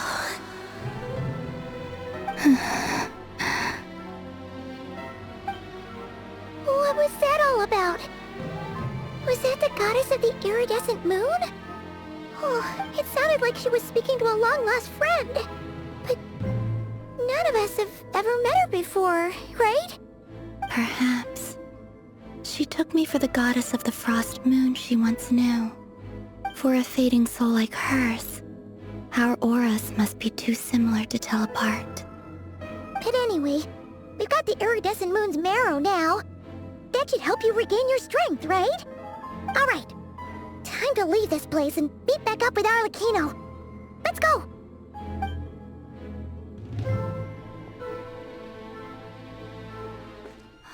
That's odd. This place looks different than when we came in.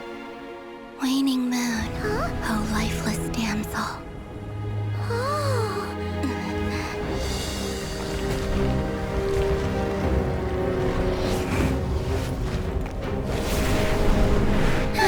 Hurry! The place is collapsing!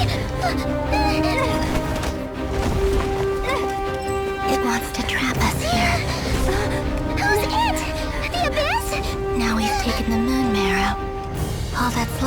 the Dark will. It will show us no mercy.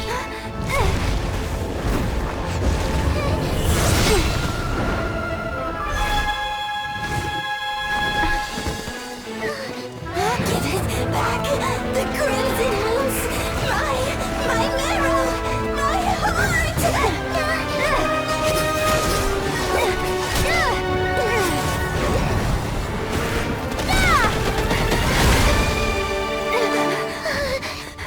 Finally! Huh? Oh no! The exit's blocked! They're back!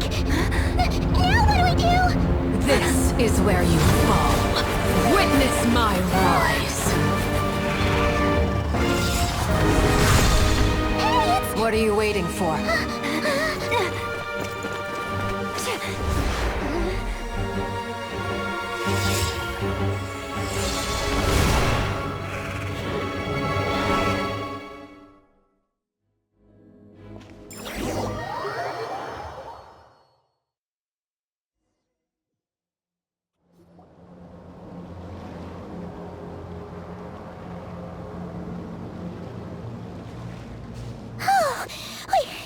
We made it!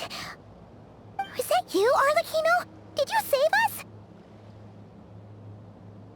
Wait, your hands! They're... Oh, this? Don't worry. It's a small price to pay. The Abyss wanted to trap you inside, and I defied its will by bringing you out. No wonder it's a little angry. No. I have paid the price, albeit a small one, and it cannot be undone. My hands have already fused with the Abyss. Purification would simply destroy whatever's left of them. But surely... Oh... We're so sorry, Arlecchino. Paimon can't believe you'd make a sacrifice like this for us. As much as I'd like to call it a favor, the truth is I was simply holding up my end of the deal. Well, Columbina. Yes, you did your part. And as promised, I will leave the iridescent moon's marrow in your care. From this day forth, may the two worlds' flames burn ever more brightly.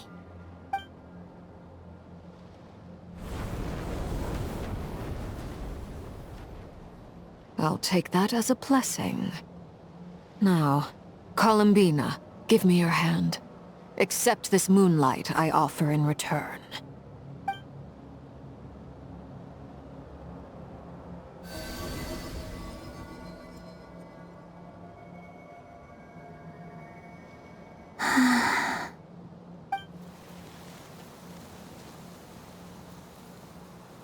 Feeling stronger? Hey, Columbina, are you okay? I'm fine. Our powers are a little at odds, that's all. By the Frost Moon's authority alone, wielding the power of the other moons was always going to be a stretch. Still, I think it's fair to say that your strength has returned. At least to the level it was at as Third Harbinger. It's still not enough. There's no way I can hope to challenge Rayrir like this. Just one more ray of moonlight, if you would. It's okay. I can take it.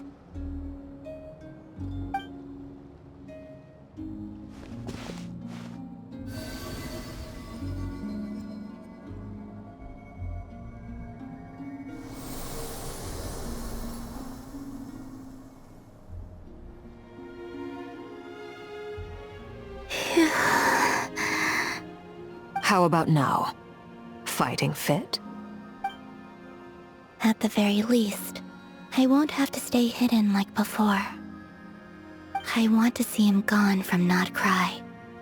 The Rayhir of Solnari and his wild hunt must be sent back where they belong. Well, it's good to have something to aim for. You certainly seem more alive now than you did earlier. When I first met you, you didn't strike me as a ray of moonlight. More like a wisp of fog drifting in from who knows where. ready to scatter at the first sign of a breeze. But now, you're full of vitality, just like the Frost Moon, once the brightest of them all. May you keep shining, Columbina. This is who you are. Thank you. Look after yourself too, Arlecchino. I know you have plans of your own, and that's why you're always seeking to grow stronger. But whatever you're after, don't let the Abyss take a hold of you. I do not wish to see you go down the same path as Rerir. I appreciate the concern, Columbina. Although perhaps it's time you took a new name. A new name? Kutar, the Moon Maiden, Columbina. They're nothing more than code names. They describe who she is and the roles she's played, but they're not her real name.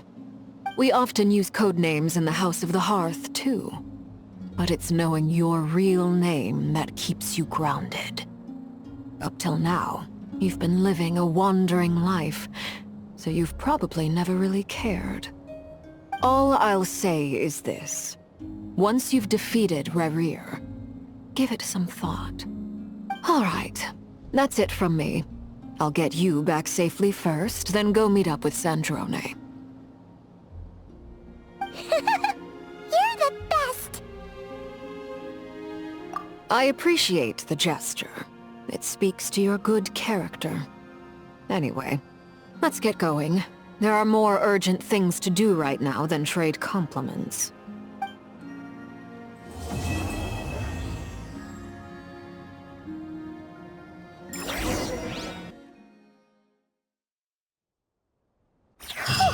It was a close call, but we got the iridescent moon's marrow and restored Columbina's strength. And that's all that matters. In other words, mission accomplished. Paimon wonders how everyone else is doing.